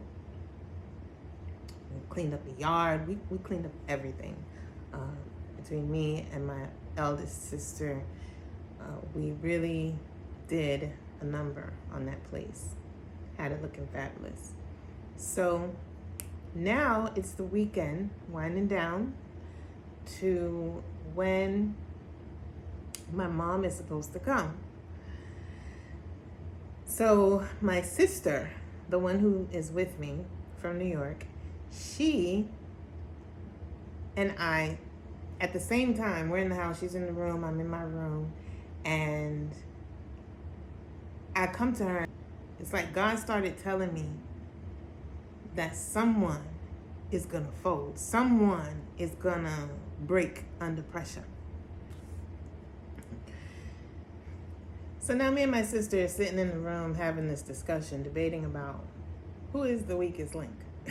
Who is it that's gonna lose their courage to stand firm when are faced by our mother. And after a whole bunch of speculation, we agreed that it was going to be my eldest sister, because she tends to get a lot of negative reactions from my mom, and she's very sensitive, She might not want to stick around for the upsetment, so she might try and go away. So we just determined that it was her. So we call her and ask her to come over. She comes over and we talk to her, and we tell her what we were deliberating, what we came up with, and that we want to talk to her and make sure that she is not going to do that. Like, we got your back. Don't get upset and run off, or any of those things, because we got your back with mom. So she was like, okay, cool, but I don't think I have that problem, but okay, I understand, cool, I'm glad y'all got my back. So now we continue to prepare for my mom to come, and my daughter comes up, and the next day we're all just pretty much making plans for when mom is gonna come home and who's gonna pick her up from the airport. And I made arrangements with my daughter to be the one who would drive my mom's car to the airport and pick her up and bring her home.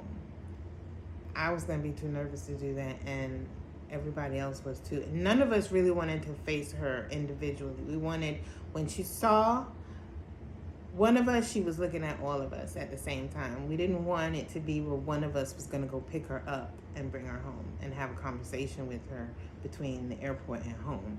We wanted it to be very impactful, her first time seeing all of us together in her house. That was important. It was important for her to come home and find all 6 of us there. So this particular evening, we all gathered at her home. She was due to come in from the airport at about, I think, 9:30, 10 o'clock that night. And my daughter left to go pick her up, and we were all like, oh.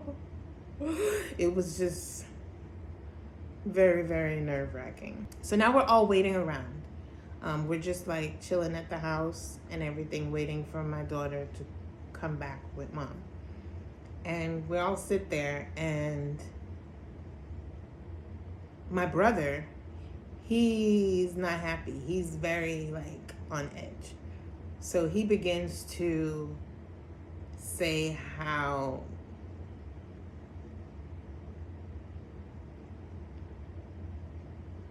he doesn't think it's right for anyone to invade someone's space without permission. Don't you know that's illegal? Don't you know it's not right, and all of this stuff. All of what he was saying would be true under different circumstances, but there's a couple of factors. One, I had permission to clean out the house and do whatever. I also had instructions that whatever God told me to do. My mom said that out of her own mouth. And also, when it comes to God, ain't nobody studying no law when it comes to God. If God tell me to go do something and I know for sure that it's God, I'm going to do it. So I wasn't really trying to hear him right then. I didn't have anything to say about what he was saying. He was just giving a little speech about how he thought that it was a violation what was being done, and that he didn't want to be, basically he didn't want to be named guilty for participating. So the whole discussion actually got a little heated, but my sister, she diffused that very well. And while we were having this discussion, though, my other sister, who I didn't think at all, we didn't think at all would have a reaction. She's the one, instead of the one that we called over and asked about, like, don't start tripping and talking about you gotta leave and all of that. My other sister, while we're all sitting there having this discussion, she jumps up and says, "Oh, I can't do this. I can't do it." Putting her purse on her, I can't do this. I got to go. We're like, what? My sister was like, no, you need to go and sit down. You need to sit on down. We're not doing that. You sitting right there and we doing this. Like, what you doing? Like, go to the bathroom, wash your face, calm down, relax. You doing this. You're not going nowhere. So it was just like surprising. Meanwhile, my other two sisters are just sitting there like this, they ain't got nothing to say. And this one jumping up trying to leave, and we didn't even think she was going to be the one. We thought it was going to be the other one. So after that, we just sit and we just wait. But then I took my sister in the room. No, I didn't. I whispered in her ear and I said, what I'm going to do is, when mommy comes home, I'm going to take her first. Before we speak to her, I'm going to take her into her room and I'm going to explain to her what I did, what God told me to do, what I did, and why we're here, and all of that first. And then we'll go from there. That way, she understands that this is something that I did and not them. So I said that to my sister in her ear, and then I said it to the room. I said, okay, so this is what I'm going to do. So it's going to be on me. And once I told them, don't worry, it's all going to be on me. Even though all of us helped, because they walked through the house also and found things that were related and brought them to my attention, put them in the dumpster, helped me. All of us together walked through that house and collected all of her things and put them in the trash. But I said, I will take the adverse credit. If she's going to get upset and want to kill somebody over it, I'll take that. So at this point, we're all there and this is the plan. So it took a while for my daughter to come back with her, and I think it was strategic how long it took to get back there. And finally, when she got back to the house, she came in and it happened just the way I had planned.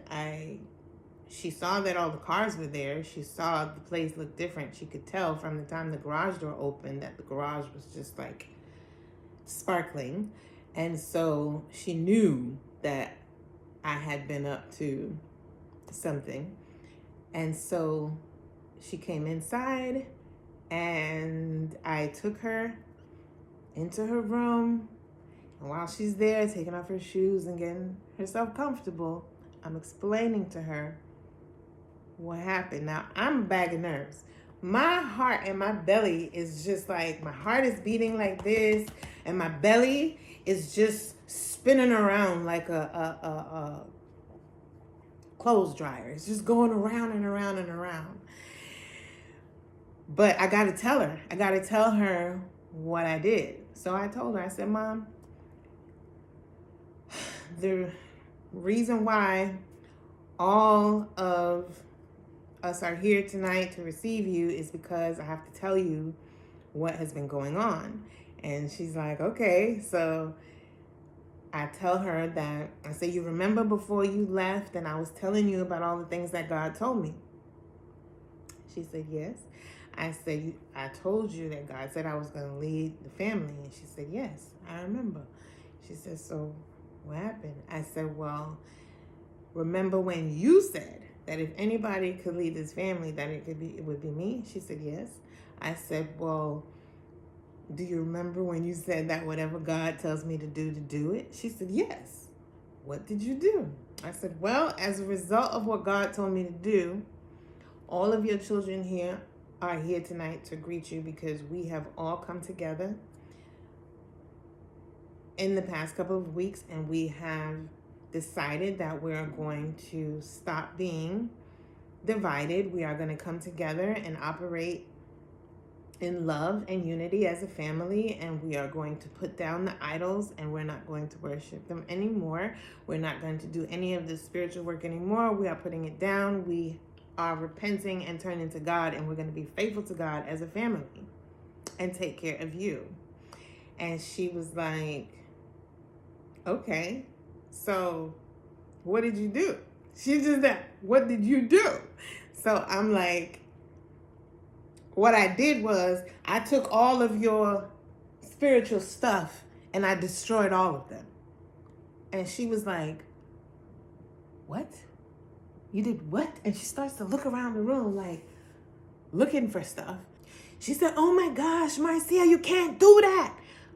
And then she stopped and she goes, no, I receive it. I receive this. And I'm like,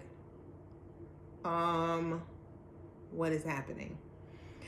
And she sits in the chair and she says, no, let me tell you why I received this. She says, I received this because I've been going to this church for a while now, and I've been learning a lot of things, and my eyes have been opened. And I realized that what I've been doing is not good. But every time I come home and I try to take the stuff and get rid of it, something stops me. It's like I can't do it. I feel like I'm not sure if I'm doing the right thing by getting rid of the stuff or if I should do it. She says, but I just haven't had the ability to follow through and get rid of the things. And I also didn't have the courage to go to the pastor or go to someone and talk to them about it to even find out if it is the right thing to do, because I was ashamed to even let anybody know that I had been doing it. She says, so if God had you to do this, I receive it, because it just means, she says, oh, because she also said, I've been praying about it and asking God if it's the right thing or not. But I guess He's had you to do what I was too weak to do myself. So I receive it. And I'm standing there like this, just in shock, because I can't believe the words that's coming out of her mouth. So I was like, well, if you receive it, go on out there and tell that to the rest of your children. They need to hear that. And so she was like, okay. And then she went out there and walked out there and she's like, okay, everybody. Hey, yes, okay. And they're all standing up looking at her like, oh, snap, you know. And she goes, yes, yes, I receive it. I receive it. It's okay. She told me everything. And they looking at me like, you told her everything? And I'm like, yes, guys, I told her everything. I told her everything. She knows everything. And she's like, yeah, she told me. She threw away all the stuff. She told me. I know. It's okay. I receive it. It's okay. And they're all like, okay, well, good. And we all start to hug and carry on. And she sits down. And now we're all sitting down, supposed to have a discussion in which I wanted my brother to lead, because he's the only man in our family. So I wanted him to lead that portion of our conversation, with the fact that my mom is to now, in this new situation, our goal is to support one another in not doing this anymore.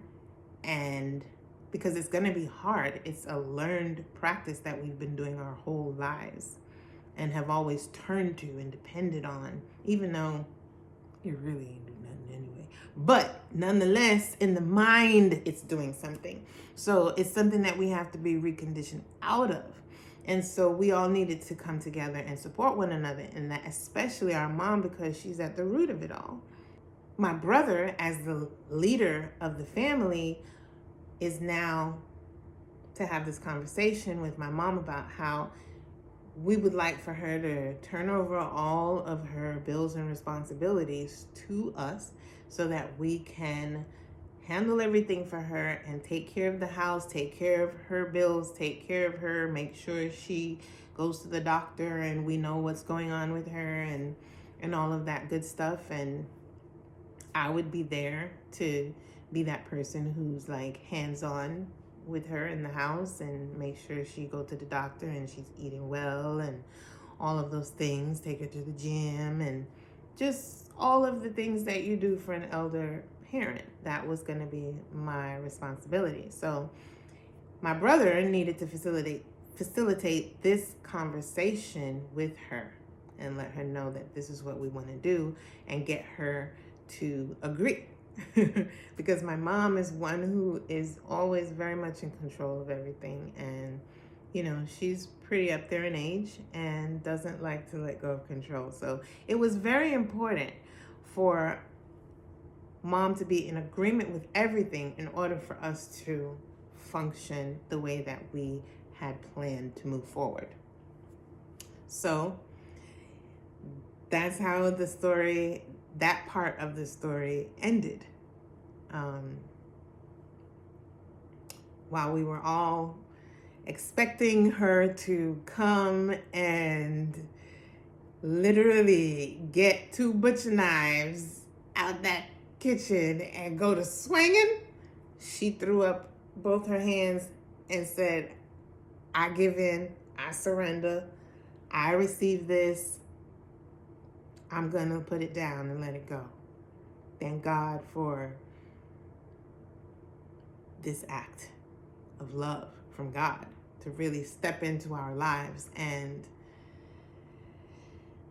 show us the error of our ways, you know?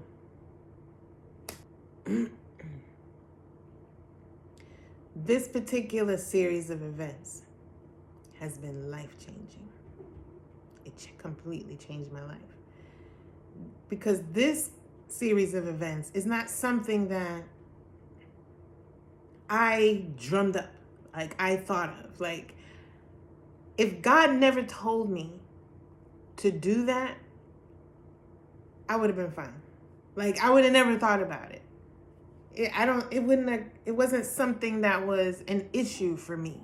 Like, everybody could have continued doing what they were doing and I wouldn't have associated what they were doing with my faith until maybe as time went on and I began to study the word and study extensively studying in ministry school and my further studies, I likely would have learned eventually. But this was not something that at the time that I was going through my surrendering to God, I did not think anything about that stuff. It was God who brought this to my attention and was like, do this. And I'm just like, when you are dealing with God, it's not about what you think. That's why the word says, lean not to your own understanding, and to be renewed by the transformation of your mind through the reading of the word. So when I was meeting with the pastor in the beginning, I didn't even tell him about what was going on, what we were doing in the family, what we were practicing. That wasn't a discussion that we were having. I was simply telling him how I felt. And he gave me the scriptures to read. And he basically put it between me and God to deal with. And left it right there.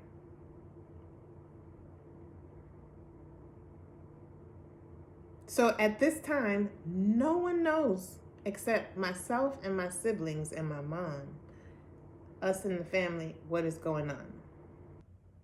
So now that night, after everybody leaves and goes home, it's just me and my mom there. So I proceed to tell her about the conversation that I had with her male friend. And so I tell her everything that he said. And she's like, what?